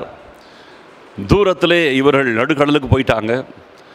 பலத்த காற்று அடிக்குது, சுழல் காற்று சுழற்றி அடிக்குது. சீஷர்கள் இப்பவும் பயந்துட்டாங்க. போன தடவையாவது இயேசு கிறிஸ்து கூட இருந்தார், இந்த ட்ராவலில் இயேசு கிறிஸ்தும் கூட இல்லை. ரொம்பவே தடுமாறிப்பாங்க. போன தடவையாவது அது ஒரு பகல் நேரம், இது பார்த்திங்கன்னா ராத்திரி, டோட்டல் இருட்டு. என்ன செய்யறதுன்னு தெரியல, தடுமாறிட்டு இருக்கிறாங்க. இயேசு கிறிஸ்து இதை ஆவியிலே உணர்கிறார். சீஷர்கள் அங்கே பிரச்சனையில் கஷ்டப்படுறாங்கன்றதை ஆவியிலே உணர்றார். உணர்ந்து ஜெபத்தை விட்டு இறங்கி நேர கடலில் நடந்து வர ஆரம்பிச்சிட்டார். கடல் கொந்தளிக்குது. படகுல இருக்கிறவங்களே தடுமாறிட்டு இருக்கிறாங்க. படகுல இருக்கிறவங்களே பயப்பட்டு இருக்கிறாங்க, எங்கே கவிழ்ந்துருமோன்னு. அந்த கொந்தளிக்கிற கடலில் இவர் கேஷுவலாக நடந்து போயிட்டுருக்கிறார். நடந்து போயிட்டே இருக்கிறார். இப்போ வந்து பார்த்தீங்கன்னா இயேசு கிறிஸ்து வந்து கடலை அடக்கிட்டு நடந்து போல நினச்சிருந்தா இங்கே இருந்து இறையாதே அமைதலர்னு ஒரே வார்த்தையில் சொல்லி அன்னைக்கு பண்ண மாதிரி இங்கே அடக்கிட்டு போயிருக்கலாம். இவர் போயிருக்க வேண்டிய அவசியமே கிடையாது. இருக்கிற இடத்துல இறையாதே அமைதலர்னு சொல்லிட்டு அடக்கிட்டு அவர் பாட்டு ஜெபத்தை கண்டினியூ பண்ணியிருக்கலாம். ஆனால் அப்படி செய்யலை. அல்லது கடலை அடக்கி விட்டு அவர் அது மேலே ஸ்மூத்தான கடல் நடந்து போயிருக்கலாம். அதுவும் பண்ணலை. கடல் அப்படியே தான் இருக்குது, அந்த சீற்றம் அப்படி தான் இருக்குது, புயல் காற்று அப்படியே தான் இருக்குது. சூழ்நிலைகளை மாற்றலை. அதன் நடுவிலே அவர் நடக்கிறார். புரியுதுல? அது நடுவிலேயே கொந்தளிக்கிற கடலுக்கு மேலேயே சாதாரணமாக தரையில் நடக்கிற மாதிரி நடந்து போயிட்டே இருக்கிறார். கிட்ட போட உடனே சீஷர்கள் பார்க்குறாங்க, ஒரு உருவம் ஏதோ ஒன்று பக்கத்தில் நடந்து வர்ற மாதிரி தெரியுது. அது கொந்தளிச்சுட்டு இருக்கிற கடலில், சாதாரண கடலில் இல்லை, அப்படி கொந்தளிச்சுட்டு இருக்குது. அதன் நடுவில் ஏதோ ஒரு உருவம் பக்கத்தில் வருதுன்னு பார்த்து பயந்துட்டாங்க. பயந்து கத்துறாங்க, ஆவேசம் அப்படின்னு சொல்லி பயந்து கூச்சல் போடுறாங்க. ஏதோ ஆவி வந்துருச்சு போல இருக்குன்னு. உடனே ஆண்டவர் சொல்கிறார், பயப்படாதிருங்கள், நான் தான், பயப்படாதிருங்கள் அப்படின்னு அவங்களை திடப்படுத்துகிறார். திடன் கொள்ளுங்கள், நான் தான், பயப்படாதிருங்கள் சொன்ன உடனே 28வது வசனத்தில் பேதுரு கேட்குறான், ஆண்டவரே நீரை ஆனால் நான் ஜலத்தின் மேல் நடந்து இடத்தில் வர கட்டளையிடும் அப்படின்னு கேட்குறான். அப்புறம் சரி ஆண்டவர் என்ன சொல்கிறாரு, வா அப்படின்ட்டார். அவன் நடந்து வரான். 30வது வசனம் சொல்லுது, காற்று பலமாக இருக்கிறதை கண்டு பயந்து அமிழ்ந்து போகையில் ஆண்டவரே என்னை ரட்சியும் என்று கூப்பிட்டான். உடனே இயேசு கையை நீட்டி அவனை பிடித்து, அற்ப விசுவாசியே, ஏன் சந்தேகப்பட்டாய் என்றார். இங்கே அவனுடைய விசுவாசம் குறைவாக இருக்கிறத கடிந்து கொள்கிறார். இப்போ பாருங்க, பேதுருவும் கேட்குற, ஆண்டவரே நீரே ஆனால் நானும் நடந்து வரேன். இப்போ இவனுக்கு அந்த ஆவியிலே அந்த விசுவாசம் இருக்குது, ஆவியின் கனி, அந்த விசுவாசம் இருக்குது. அப்போ இயேசு கிறிஸ்துட்ட கேட்போம், அவர் சரின்னா நடந்துடலான்றான். அப்போ இவன் என்ன செய்யறான்? நடக்கிறான். நடக்கும்போது இவன் அந்த ஆண்டவர் வான்னு சொன்ன அந்த வார்த்தையை பிடிச்சிட்டே நடந்துதான், அந்த விசுவாசத்தில் நடந்துதானே போயிருக்கலாம். ஆனால் திடீரென்று அவனுடைய கவனம் ஆண்டவர் வான்னு சொன்ன அந்த வார்த்தையின் மேல் இருந்த கவனத்தை விட அங்கே இருக்கிற சூழ்நிலையின் மேல் அவனுடைய கவனம் திரும்பிடுச்சு. காற்று பலமாக இருக்கிறதை கண்டானா, ஐயோ இப்படி காற்று ஃபாஸ்ட் அடிக்குதே, நான் போய் சேர முடியுமா அப்படின்னு நினச்சிருப்பான். நினச்ச உடனே சடனாக மூழ்கிட்டான். அவருடைய வார்த்தைக்குள்ளே ஃபெய்த் இருக்கிற வரைக்கும் கரெக்டாக போச்சு. சூழ்நிலைகளின் மேல் அவனுடைய கவனம் செலுத்தின உடனே சடனாக மூழ்கிட்டான். ஆண்டவரே ரட்சியம்னா உடனே அவனை கையை பிடிச்சு தூக்கி, அற்ப விசுவாசியே ஏன் சந்தேகப்பட்டேனார். இப்போ நீங்கள் பாருங்கள், இயேசு கிறிஸ்து இதே கடலில் கடைசி வரைக்கும் நடந்துகிட்டே இருக்கிறார். கடல் இன்னும் கொந்தளிக்கிறத நிறுத்தலை. பேதுருவை இறங்கி வர சொல்கிறாரு. இறங்கி வந்தான், கொஞ்சம் நடந்தான். அதுக்கு பிறகு மூழ்கிறான். மூழ்கிறவனே அதே இடத்துல அவர் நின்றுட்டு கல் மேலே நிற்கிற மாதிரி நின்று அவனை தூக்குறாரு பாருங்க. அப்போது ஒரு மூழ்கிட்டு இருக்கிறவனை இவர் தண்ணி மேலே நின்றுட்டு அவனை தூக்குறாருன்னா என்ன ஒரு காரியம் பாருங்க. இது சாத்தியமா? இது சாதாரணமாக யோசிச்சு பாருங்க. சாதாரணமாக நிற்கிறதே சாத்தியம் கிடையாது. ஒருத்தர் மூழ்கி கொண்டிருக்கிறவனை கையை பிடிச்சி அந்த இடத்துல மேலே நின்றுட்டு ஒரு பாறை மேலே நின்று தூக்குற மாதிரி தூக்குறாரு பாருங்க. இதுதான் வரம். அவரை பொறுத்த மட்டிலே இந்த சமுத்திரம் என்னை ஒருபோதும் என்னை மூழ்கடிக்க முடியாது. நான் நடப்பேன், இதை ஒருபோதும் இதை என்னை அமிழ்த்த முடியாது. கடல் கொந்தளிச்சாலும் சுழல் காற்று சுழற்றி அடித்தாலும் நான் நிற்கிறது தண்ணியானாலும் நான் மூழ்குவதில்லை. இதை யோசிச்சு பாருங்க. இது சாதாரண விஷயமா? சாதாரண ஸ்டில் வாட்டர்லேயே நிற்க முடியாது. கடல் கொந்தளிக்குது, சுழல் காற்று வேற அப்படி சுழற்றி கீழே தள்ளுற மாதிரி இருக்குது. என்னதான் இருந்தாலும் தண்ணி மேலே நான் நின்னாலும், ஒருத்தன் மூழ்கிறவனை கூட நான் என்னால் தூக்கி நிறுத்த முடியும். நான் மூழ்க மாட்டேன். அதுதான் ஃபெய்த். இது சாதாரண அறிவியல் இருந்து இந்த மாதிரிலாம் யோசிக்க முடியாது, இந்த மாதிரிலாம் விசுவாசிக்க முடியாது. புரியுதுங்களா? சாதாரண அறிவியல் எல்லாம் இப்படிலாம் விசுவாசிக்க முடியும். இதெல்லாம் யோசிச்சு பாருங்க. என்ன சூழ்நிலை, எப்படிப்பட்ட ஒரு சிச்சுவேஷன் இது. இந்த கனின்ற லெவலை தாண்டி போயிடுச்சு. இதுதான் வரம். அப்போ பேதுரு ஏன் மூழ்கி போனா? அவனுக்கு அந்த வரம் கிடையாது. இன்னும் அபிஷேகம் இல்லை, அந்த வரம் இல்லை. அவன் அவருடைய வார்த்தையை பிடிச்சிட்டு வரான். ஆனால் வரம் இல்லைனாலும் அவருடைய வார்த்தையின் மேல் அசைக்க முடியாத விசுவாசம் இருந்தால் சர்வைவ் ஆகிடலாம். புரியுதுங்களா? அவருடைய வார்த்தையின் மேல் வா அப்படின்னார் பார்த்தீங்களா? அந்த ஒரு வார்த்தையின் மேல் விசுவாசம் அவனுக்கு ஸ்ட்ராங்காக வச்சுருந்தான்னு அதில் அவன் சர்வைவ் ஆகிருக்கலாம். ஆனால் அவருடைய வார்த்தையை விட சூழ்நிலையின் மேல் விசுவாசம் வைக்கும்போது அவன் மூழ்கிறான். இன்றைக்கி நம்ம ஏன் பிரச்சனையில் மூழ்கிறோம் தெரியுமா?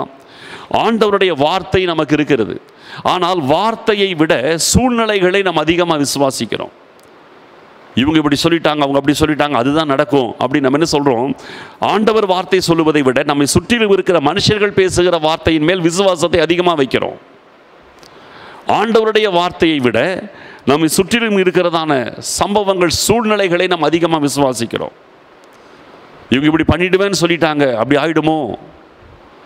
ஆண்டவருடைய வார்த்தை உனக்கு ஒன்றும் நடக்காதுங்கிறாரு, ஆனால் இவங்க உன்னை இப்படி பண்ணிடுவேங்கிறாங்க, அப்படி ஆகிடுமோ? சூழ்நிலைகளை நம்ம என்ன செய்கிறோம்? அதிகமாக வார்த்தையை விட விசுவாசிக்கிறோம். தேவ வார்த்தையை விட இருக்கிற சூழ்நிலைகளை அதிகமாக விசுவாசிக்கிறோம். அங்கேயே ஃபெயிலியர் வந்துடுது.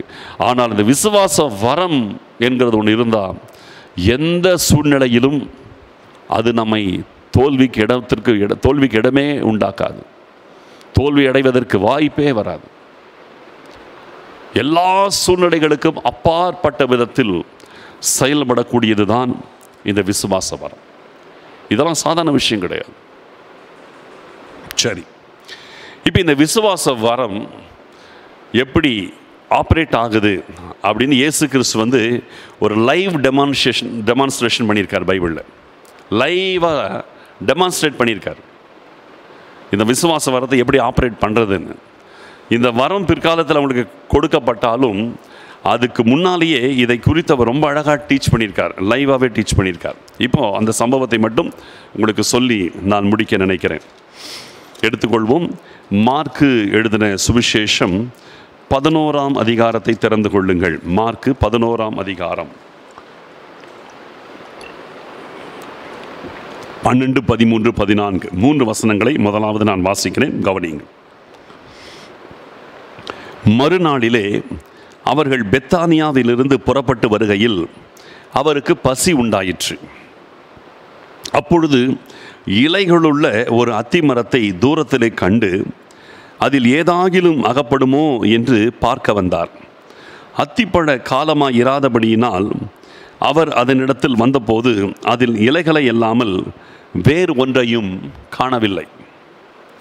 அப்பொழுது இயேசு அதை பார்த்து, இது முதல் ஒரு காலும் ஒருவனும் உன்னிடத்தில் கனியை புசியாதிருக்க கடவன் என்றார்.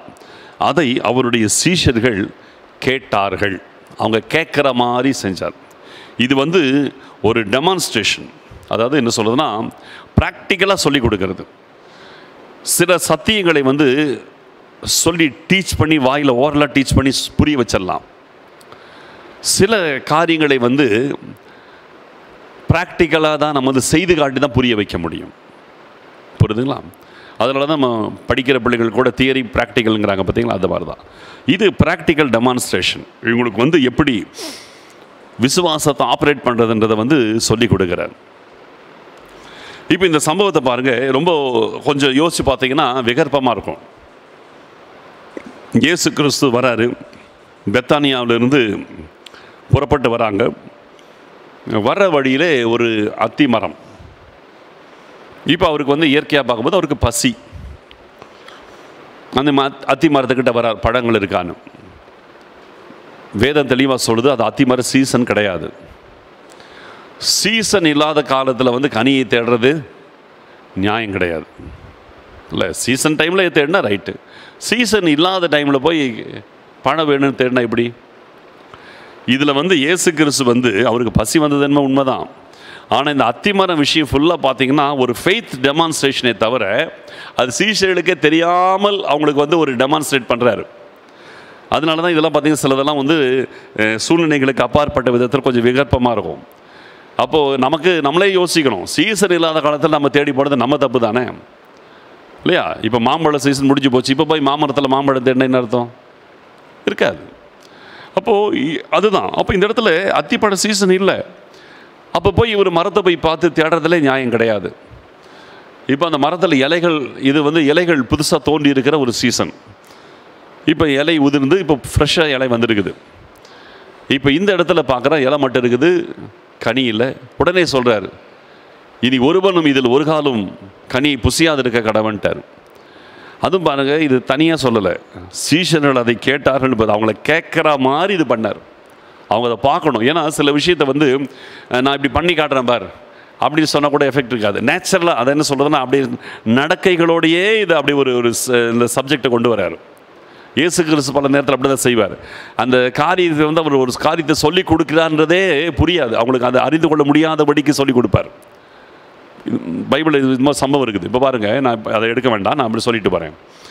மார்க் 5ஆம் அதிகாரம் 22 அந்த சாப்டர் ஃபுல்லாக, இல்லைனா லூக்கா 8ஆம் அதிகாரம் 41வது வசனத்திலிருந்து அந்த சாப்டர் ஃபுல்லாக நீங்கள் பார்த்தீங்கன்னா 2 சம்பவம் வரும், ஒன்றுக்குள்ளே ஒன்று வரும். அது என்னென்னா, ஜெப ஆலய தலைவனாகிய யவீரு, அவன் தன்னுடைய 12 வயது மகளுக்கு வியாதிப்பட்டு மரண தருவாயில் இருப்பாள். அவளை சுகமாக்கணும்னு சொல்லி இயேசு கிறிஸ்துவிட்ட நிற்பான். என் மகள் மரணவஸ்தியாக இருக்கிறாள், அவள் ஆரோக்கியம் அடையும்படிக்கு நீர் அவள் மேல் உமது கைகளை வையும், அப்பொழுது சொஸ்தமாவாள் அப்படின்னு ஜெபம் பண்ணியிருப்பான். இயேசு கிறிஸ்துவும் சரின்னு அவன் பின்னாடியே போகிறாரு. அவர் கூட ஏராளமான ஜனங்கள் அப்படி நெருக்கிட்டு போகிறாங்க. போகும்போது ஒரு பெண் 12 வருடமாய் தன் சரீரத்திலே உபத்திரவத்தில் இருக்கிற பெண், அவள் இயேசு கிறிஸ்துவுக்கு தெரியாமல் அவருக்கு பின்னால் அவருடைய வஸ்திரத்தின் ஓரத்தை தொட்டால் தனக்கு சுகமாகும் அப்படின்னு விசுவாசித்து, இது பாருங்கள், இது ஃபெய்த், விசுவாசித்து ரகசியமாய் யாருக்கும் தெரியாமல் அவருடைய வஸ்திரத்தின் ஓரத்தை அப்படி தொட்ட மாத்திரத்திலே அவளுக்கு அற்புதம் நடந்து விட்டது. இயேசு கிறிஸ்துவுக்கு இது புரியுது. தன்னிடத்தில் வல்லமை புறப்பட்டு போய் யாரோ ஒருத்தருக்கு சுகம் கிடச்சிருக்குன்னு அவருக்கு தெரியுது.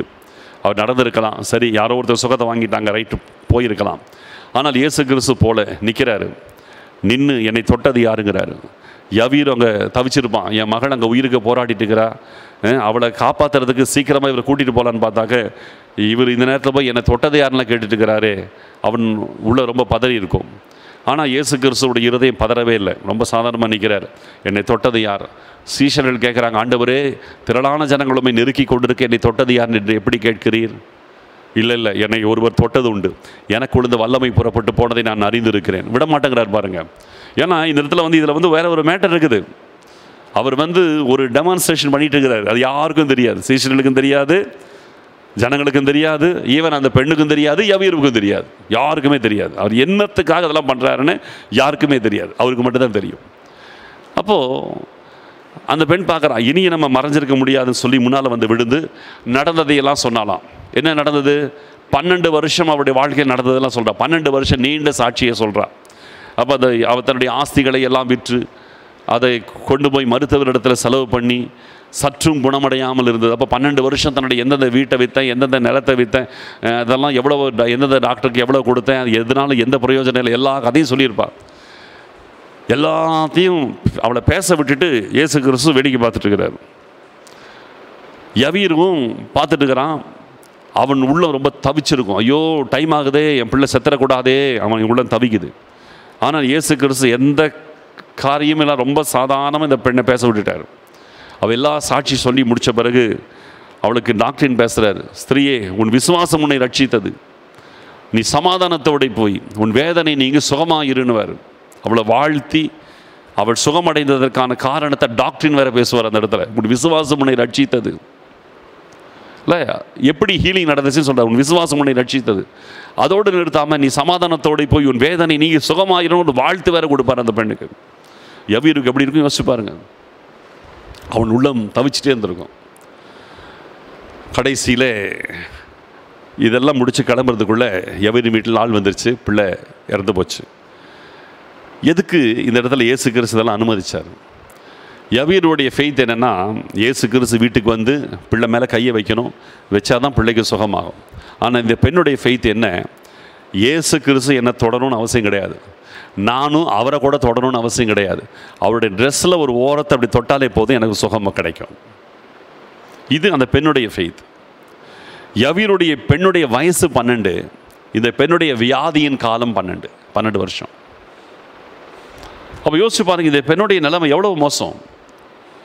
அந்த பெண் தன்னுடைய ஆஸ்திகளையெல்லாம் விற்று செலவச்சிருக்காருன்னா இருக்கிறதுலேயே சிறந்த மருத்துவரிடத்தெல்லாம் போயிருப்பாள். மொத்த சொத்தையும் விற்று அவள் வைத்தியம் பார்த்துருக்கிறாள். ஆனால் ஒன்றும் நடக்கலை. அப்போ இதெல்லாம் பார்த்தீங்கன்னா இயேசு கிறிஸ்து அந்த பெண்ணை பேச விட்டு யவீருக்கு ஒரு கிளாஸ் எடுத்துட்டார். அந்த இடத்துல அவளை பேச விட்டு சாட்சி சொல்ல விட்டு இவளுக்கு ஃபெய்த் டீச்சிங்கை ஃபஸ்ட் அனுப்பிட்டார். அதுக்கு பிறகு தான் வீட்டுக்கு போய் பிள்ளை மரிக்கவில்லை நித்திரையாக இருக்கிறாள் சொல்லி அந்த பிள்ளைய எழுப்புறார். அவன் கேட்டபடி எழுப்புறார். பிள்ளையின் கையை பிடிச்சி தூக்கி விட்டதை எழுப்பி உயிரோடு எழுப்புறார். இது மாதிரி சில நேரத்தில் ஆண்டவர் பார்த்தீங்கன்னா ப்ராக்டிக்கலாக டீச் பண்ணுவார், ப்ராக்டிக்கலாக சொல்லிக் கொடுப்பார். சில விஷயங்களை நம்ம சொல்லி புரிய வைக்க முடியாது. இப்போ பாருங்கள், அந்த கடல் கொந்தளிச்சது ஏற்கனவே பார்த்தோம். இயேசு கிறிஸ்து படகிலிருந்து எழுந்து இறையாதை அமைதலாக இருந்த உடனே அமைதலாச்சு. இதில் பர்பஸாக தலையணை வச்சு தூங்கினார். அந்த சம்பவத்தில் கூட யோசிச்சு பாருங்கள். ஒருவேளை அதை சாதாரணமாக டீச் பண்ணார்னு வச்சுங்க. நான் சொன்னால் கடல் கொந்தளிக்கிற கடல் கூட அடங்கும், நான் சொன்னால் வீசுகிற புயல் காற்று அப்படியே சடனாக நிற்கும் தெரியுமா அப்படின்னு ஒரு ப்ரீச் பண்ணார்னா அவங்களுக்கு அதை ஏற்றுக்கவே முடியாது, புரிய வைக்கவே முடியாது. அதே எப்படி கடல் கொந்தளிக்கிறது அடங்கும்? ஏன்னா இவங்க பிறந்ததுல கடலை பார்த்துட்டே இருக்கிறவங்க, பிறந்ததுல புயல் வீசுறத பார்த்துட்டே இருக்கிறவங்க. அப்படி இருக்கிறவங்களுக்கு புயலுடைய சீற்றம்னா என்னென்னு தெரியும், கடல் கொந்தளிக்கிறது என்னென்னு தெரியும். அதை ஒரு வார்த்தை சொன்னால் நிற்கும்னு சொன்னால் அது எப்படி அவங்க நம்பவே முடியாது அவங்களால. ஏன்னா அவங்களுக்கு தெரியும் அதை பற்றி. அதனால தான் கடல் கொந்தளிக்கிற ஒரு சூழ்நிலையை ஏற்படுத்தி புயல் காற்று வீசுகிற நிலைமைக்குள்ளே அவங்களை கொண்டு போய் அதை நடுவிலே ஒரு வார்த்தை சொல்லி அடங்க வச்சு ஒரு டெமான்ஸ்ட்ரேஷன் காட்டினாங்க. ஃபெய்த்தை டெமான்ஸ்ட்ரேட் பண்ணார். அதே மாதிரி தான் யவீர் விஷயத்துலேயும் அந்த பெண்ணை பேச விட்டு ஃபெய்த்தை டீச் பண்ணார். அதே போல் தான் இந்த இடத்துல இந்த அத்திமர விஷயத்தில் பார்த்தீங்கன்னா இப்போ அவங்க கேட்குற மாதிரி சத்தமாக சொல்கிறார். அவங்கள பக்கத்தில் பார்க்க விட்டுட்டு இனி உன்னிடத்தில் ஒருவரும் கனியை புசியாதிருக்க கடவன்ட்டார். எல்லாரும் கேட்குறாங்க. இவரோ அவங்க கேட்குறாங்களோ அதில் கேட்க வச்சுட்டு ஒன்றுமே தெரியாத மாதிரி அவர் பாட்டுக்கு போகிறார். இவருக்கு தெரியாதா? சீசன் இல்லாத நேரத்தில் அந்த பழத்தை எதிர்பார்த்து போகக்கூடாதுன்னு இவருக்கு தெரியாதா? தெரியும். படைச்சவருக்கு தெரியாதா? தெரியும். ஆனால் பாருங்கள், இது இந்த மரத்து மேட்ரு கிடையாது, இவருடைய பசி மேட்ரு கிடையாது. இவங்களுக்கு ஒரு ஃபெய்த்தை டீச் பண்ணணும், அதுதான் மேட்டர். ஒன்றுமே நடக்காத மாதிரி செஞ்சுட்டு ஊழியத்துக்கு போயிட்டாங்க. ஊழியத்தெல்லாம் முடிச்சுட்டு திரும்பி வராங்க. 19வது வசனத்தில் பார்த்தீங்கன்னா ரிட்டர்ன் ஆகிறாங்க. சாயங்காலமான போது அவர் நகரத்திலிருந்து புறப்பட்டு போனார். ஊழியத்தை முடிச்சுட்டு திரும்பி போகிறாங்க. போகும்போது மறுநாள் காலையிலே அவர்கள் அவ்வழியாய் போகும்போது அந்த அத்தி மரம் வேரோடு பட்டு போய் இருக்கிறதை கண்டார்கள். அதே ரூட்டில் திருப்பி கூட்டிகிட்டு வர்றாரு. அதே ரூட்டில் கூட்டிகிட்டு வந்து வேணுன்ட்டு கூட்டிகிட்டு வர்றாரு. அதே ரூட்டில் கூட்டிகிட்டு வரும்போது பார்க்குறாங்க, அந்த மரம் அப்படியே எல்லா இலையும் அப்படியே காஞ்சி போய் கிடக்குது. வேணும்னு இவங்களை நேற்று பசுமையாக இருக்கும் பொழுது அதை பார்க்க வச்சாரு. அவங்க கேட்குற மாதிரி இனி ஒரு காலம் இதில் இவ்வளோ கனி புசியாது இருக்கன்னு சொல்லி கேட்க வச்சுட்டு மறுபடியும் அதே ரூட்டில் அவங்க பார்க்குற மாதிரி கூட்டிகிட்டு வர்றாரு. பார்க்குறாங்க, எல்லா இலையும் காஞ்சி கிடக்குது. பார்த்த உடனே இவங்களுக்கு கொஸ்டின் ரைஸ் ஆகுது. பேதுரு நினைவு கூர்ந்து 21ஆம் வசனம், அவரை நோக்கி, ரபி, இதோ நீர் சபித்த அத்திமரம் பட்டு போயிற்று என்றான். இதுதான் அவருக்கு தேவை. இப்படி ஒரு கொஸ்டின் அவங்களுக்குள்ள ரைஸ் ஆகணும். இவர் பர்பஸாக சொல்லி கொடுக்குற மாதிரி இல்லாமல் அவங்களுக்குள்ள ஒரு கேள்வியை எழுப்பி அதுக்கு பதில் கொடுக்கணும். அப்போ தானே அவங்க நல்லா கவனிப்பாங்க. அவங்களுக்குள்ளேயே ஒரு கேள்வி எழுந்துச்சுன்னா நல்லா லிசன் பண்ணுவாங்க. இதை ஃபோர்ஸ் பண்ணி டீச் பண்ணால் எஃபெக்டாக இருக்காது. புரியுதுலாம்? உட்கார வச்சு இப்படி தான் ஃபெய்த் அப்படின்னு டீச் பண்ணார்னா அது உள்ளே போகாது. அவங்களே ஆர்வமாக கேட்கும்படி ஒரு சூழ்நிலை உருவாக்கி ஆர்வமாக கேட்டாங்கன்னு வச்சுக்க, கேள்வி எழுப்புனாங்கன்னா இவங்க சொல்கிற பதில் ஆர்வமாக கேட்டு ஏற்றுக்குவாங்க. அதுக்கு தான் இப்படி பண்ணுறாரு. ஏன்னா ஃபெய்த்துங்கிறது அவ்வளோ பெரிய விஷயம். அதனால் அவங்களுக்குள்ள ஒரு கேள்வி ஆர்வமாய் வரும்படிக்கு இந்த சூழ்நிலையை உருவாக்கி இப்போ பேதுரு கேட்டுட்டான், ஆண்டவரே நீர் சபித்த மரம் அத்தி மரம் பட்டு போயிற்று. இதுக்கு தான் அவர் வெயிட் பண்ணார். இப்படி ஒரு கொஸ்டின் எழுமணும் தான் வெயிட் பண்ணார். இப்போ அவர் பேசுகிறார் 22வது வசனத்தில், இயேசு அவர்களை நோக்கி, தேவனிடத்தில் விசுவாசமாயிருங்கள். சடனாக டாபிக் மாறுறாரு பாருங்க.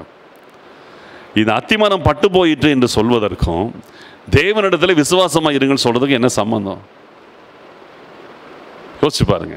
இது அத்திமரம் பட்டு போயிட்டுன்னா உடனே அத்திமரத்தை பற்றி பேசியிருக்கணும். ஆமாம், நான் சபிச்சேன், உண்மைதான், அதனால தான் இன்றைக்கி இப்படி பட்டு போச்சு, அதை பற்றி ஏதாவது சொல்லியிருக்கணும். சடனாக இந்த கேள்விக்கு பதில் அப்படி சொல்கிறார். உண்மையிலே கேள்விக்கு பதில் தான் அது. அத்திமரம் பட்டு போயிட்டுன்னொடனே தேவனிடத்தில் விசுவாசமாறுங்கள்ட்டார். அடுத்தது சொல்கிறார் 23ஆம் வசனத்தில், எவனாகிலும் இந்த மலையை பார்த்து நீ பெயர்ந்து சமுத்திரத்தில் தள்ளுண்டு போய் என்று சொல்லி தான் சொன்னபடியே நடக்கும் என்று தன் இருதயத்தில் சந்தேகப்படாமல் விசுவாசித்தால் அவன் சொன்னபடியே ஆகும் என்று மெய்யாகவே உங்களுக்கு சொல்லுகிறேன். அடுத்தது மலைக்கு போயிட்டார். 24ஆம் வசனம், ஆதலால் நீங்கள் ஜெபம் பண்ணும்போது எவைகளை கேட்டுக்கொள்வீர்களோ அவைகளை பெற்றுக்கொள்வோம் என்று விசுவாசியுங்கள், அப்பொழுது அவைகள் உங்களுக்கு உண்டாகும் என்று சொல்லுகிறேன். இப்போ ஜெபம், பிதாவை நோக்கி ஜெபிக்கிறத பற்றி பேசிட்டார்.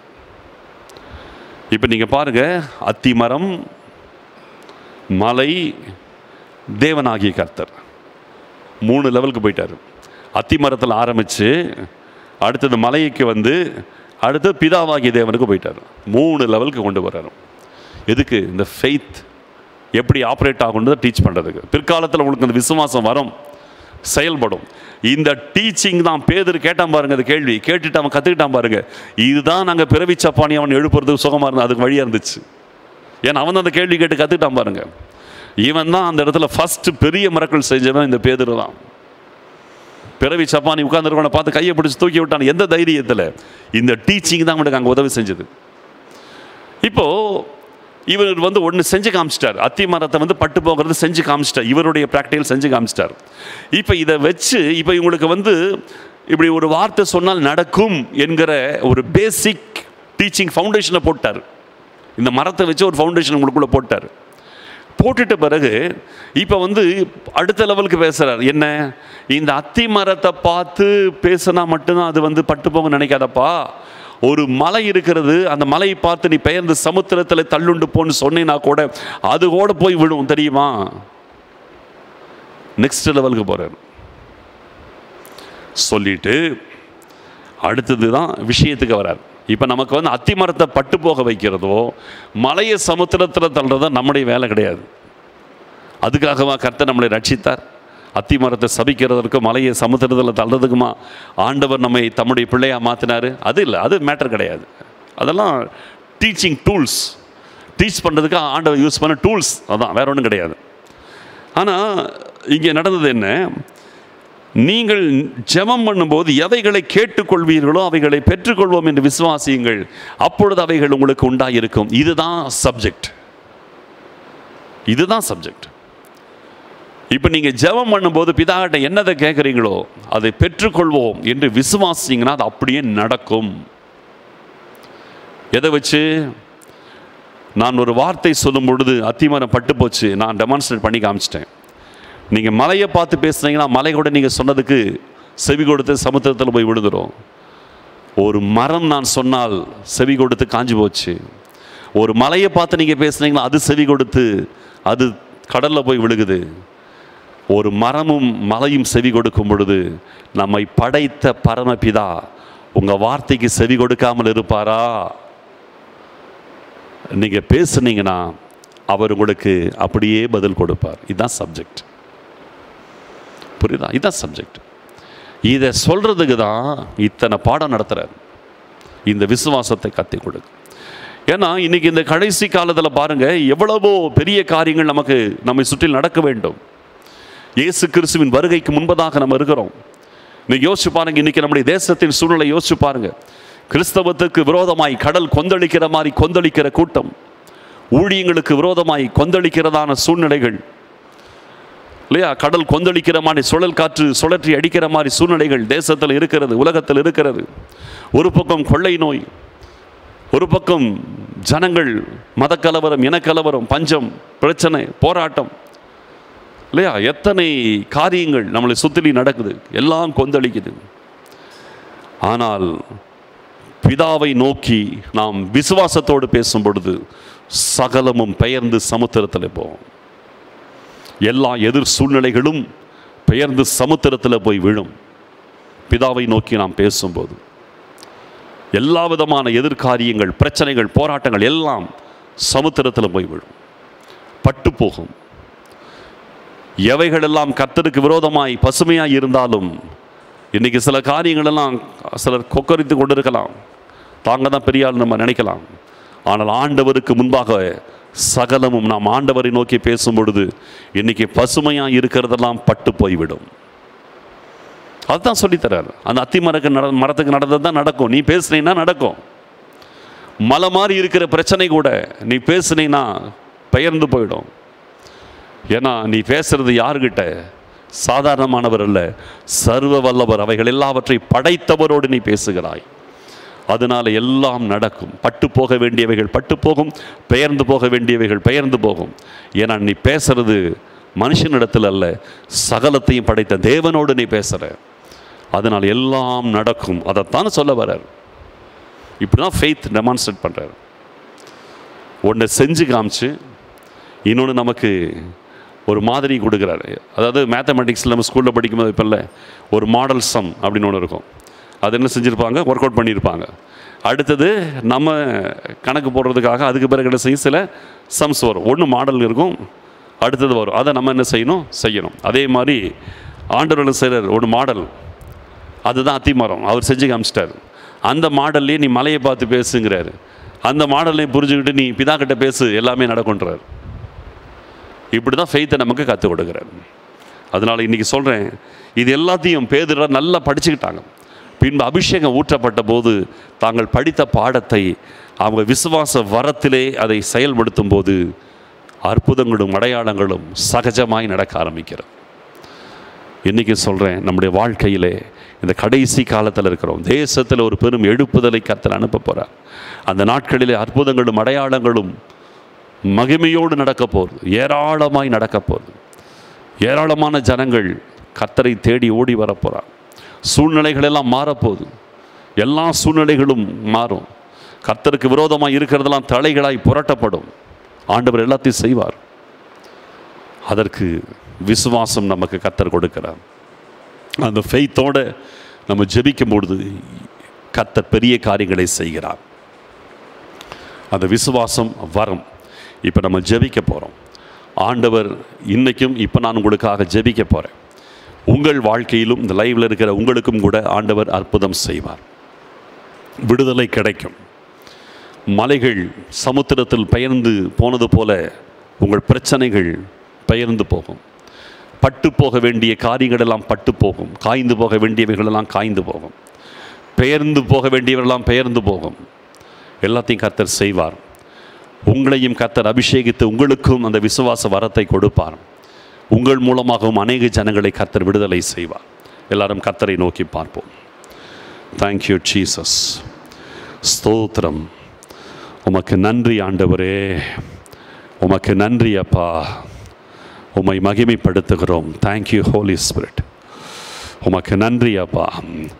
எங்கள் ஆண்டவராகிய கர்த்தர் எங்கள் நடுவில் இருக்கிறீங்க.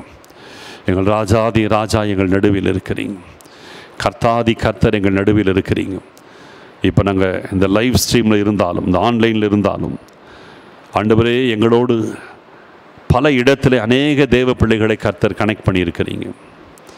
இப்பொழுது எல்லாரையும் கர்த்தர் இணைச்சிருக்கிறீங்க. ஒவ்வொருத்தருடைய வாழ்க்கையும் நீங்கள் அறிந்திருக்கிறீங்க. ஒவ்வொருவருடைய வாழ்க்கையிலும் பட்டு போக வேண்டிய காரியங்கள் இருக்கிறது. அது பிசாசின் சோதனைகளாக இருக்கலாம், பாவமாக இருக்கலாம். பட்டு போக வேண்டிய காரியங்கள், காய்ந்து போக வேண்டியவைகள் இருக்கிறது. பெயர்ந்து போக வேண்டியவைகள் இருக்கிறது. சில தடைகள் இருக்கிறது. சில பிசாசினுடைய தடைகள், அது பெயர்ந்து சமுத்திரத்திலே போக வேண்டும். பெயர்ந்து போக வேண்டிய காரியங்கள் இருக்கிறது. ஆண்டவர் சமீபத்திற்கு மாத்திரமல்ல, தூரத்திற்கும் தேவன். இந்த நேரத்திலும் எங்களோடு லைவில் கனெக்ட் ஆகிருக்கிற ஒவ்வொருத்தரையும் உங்களுக்கு தெரியும்ப்பா. ஒவ்வொருத்தரையும் உங்களுக்கு தெரியும். யார் யார் இப்போ கனெக்டடாக இருக்கிறாங்கன்னு உங்களுக்கு தெரியும். யார் யாருக்கு என்ன பிரச்சனைங்கிறது உங்களுக்கு தெரியும். யார் யார் என்ன மனநிலைமையோடு இந்த நேரத்தில் இப்பொழுது எங்களோடு கனெக்டடாக இருக்கிறாங்கன்னு உங்களுக்கு தெரியும். இப்பொழுது ஆண்டவர் அற்புதங்களை செய்ய போகிறீங்க. அதிசயத்தை செய்ய போகிறீங்க. விடுதலையை கொடுக்க போகிறீங்க. Thank you Jesus. ஹல்லேலூயா. உமக்கு நன்றி ஆண்டவரே. உமக்கு நன்றி அப்பா. உமக்கு நன்றி ஆண்டவரே. உமக்கு நன்றி ஆண்டவரே. உமக்கு நன்றி. இயேசு கிறிஸ்துவின் நாமத்தினாலே தேவ வல்லமை, பரிசுத்த ஆவியானுடைய அபிஷேகத்தின் வல்லமை இந்த நேரத்தில் ஆண்டவரே ஒவ்வொருவர் மேலும், இந்த நேரத்தில் வீடுகளிலே பல இடத்திலிருந்து பார்த்து கொண்டிருக்கிறவர்கள் மேலும் இப்படி வல்லமை இந்த நேரத்தில் வெளிப்படுவதாக. தேவ வல்லமை விளங்கட்டும். பரிசுத்தாவினுடைய அபிஷேகத்தின் வல்லமை இறங்கட்டும். குறிப்பாய் சரீரத்தில் என்னென்ன வியாதியோடு, பிரச்சனையோடு, தீராத பிரச்சனையோடு, தீராத நோயோடு, விடுதலை இல்லாத நிலைமையில் இருக்கிறவர்கள், எந்த விதத்திலே மருத்துவம் கைவிடப்பட்ட நிலைமையில் இருந்தாலும் கூட இயேசு கிறிஸ்துவின் நாமத்தில் சொல்லுகிறேன், இப்பொழுது பலவிதமான ஆவிகளால் பல விதத்திலே பாதிக்கப்பட்டவர்கள் இருந்தாலும், பொல்லாத பலவீனப்படுத்துகிற ஆவிகள், பொல்லாத அசுத்தாவிகளுடைய ஆசீர்வாதங்களை, தேவ நியமித்த ஆசீர்வாதங்களை தடுத்து பல விதங்களிலே பாதித்திருக்கிற பொல்லாத ஆவிகள் இயேசு கிறிஸ்துவின் நாமத்தில் ஒவ்வொருவருடைய சரீரத்தை விட்டு முற்றிலும் விலகுவதாக. இயேசுவின் நாமத்தில் அசுத்தாவிகளால் கொண்டு வரப்பட்ட வியாதிகள், நோய்கள், பிரச்சனைகள் ஒவ்வொன்றும் இயேசு கிறிஸ்துவின் நாமத்தில் இப்பொழுது விலகட்டும். பொல்லாத ஆவிகள், பலவீனத்தின் ஆவிகள், பலவீனங்களை இந்த நேரத்தில் ஒவ்வொருவரு மேலும் போட்டிருக்கிற பொல்லாத அசுத்த ஆவி, நீ கொண்டு வந்திருக்கிற உன் பலவீனங்களை ஜெடுன்னு சொல்றேன் இயேசுவின் நாமத்தில். இயேசு கிறிஸ்துவின் நாமத்தில் சொல்லுகிறேன், நீ கொண்டு வந்திருக்கிற அத்தனை பலவீனத்தின் கட்டுகளை அவிழ்க்கிறோம் இயேசுவின் நாமத்தில். விடுதலைன்னு சொல்றேன் இயேசுவின் நாமத்தில். இந்த நிமிஷத்தில் விடுதலை உண்டாகட்டும். இந்த நிமிஷத்தில் விடுதலை. இந்த நேரத்தில் எல்லாம் மாற்றமாயி கர்த்தர் செய்து விட்டதற்காய் ஸ்தோத்திரம். இந்த நிமிஷத்தில் ஒவ்வொருவரும் விடுதலை அனுபவிப்பார்களாக இயேசு கிறிஸ்துவின் நாமத்தில். இந்த நேரத்திலிருந்து ஒவ்வொருவரும் விடுதலையை சரீர பிரகாரமாய் அனுபவிப்பார்களாக இயேசு கிறிஸ்துவின் நாமத்தில். இந்த நேரத்தில் அது நடக்கட்டும். ஆண்டவர் தொடர்ந்து பெரிய காரியங்களை செய்யுங்க. உமக்கு நேராக எங்கள் விசுவாசம் உயர்த்தப்படும் போது சகலமும் தாழ்த்தப்பட்டு போகும். ஆண்டவர் பெரிய காரியங்களை செய்யுங்கப்பா. உமது நாமம் ஒன்றே மகிமைப்படுவதாக. உம்முடைய நாமம் ஒன்றே மகிமைப்படுவதாக. ஸ்தோத்திரம். உமக்கு நன்றி ஆண்டவரே. உமக்கு நன்றி. உமக்கு நன்றி செலுத்துகிறோம். பெரிய காரியங்களை தொடர்ந்து செய்யுங்க. உம்முடைய வார்த்தைகள் ஒவ்வொருவருக்குள்ளும் கிரியைகளை நடப்பித்ததற்காக ஸ்தோத்திரம், ஸ்தோத்திரம், ஸ்தோத்திரம். துதி, கன, மகிமை யாவற்றையும் நாங்கள் உமக்கு செலுத்துகிறோம். இயேசு கிறிஸ்துவின் மூலம் ஜெபிக்கிறோம் நல்ல பிதாவே. ஆமேன், ஆமேன். ஸ்தோத்திரம்.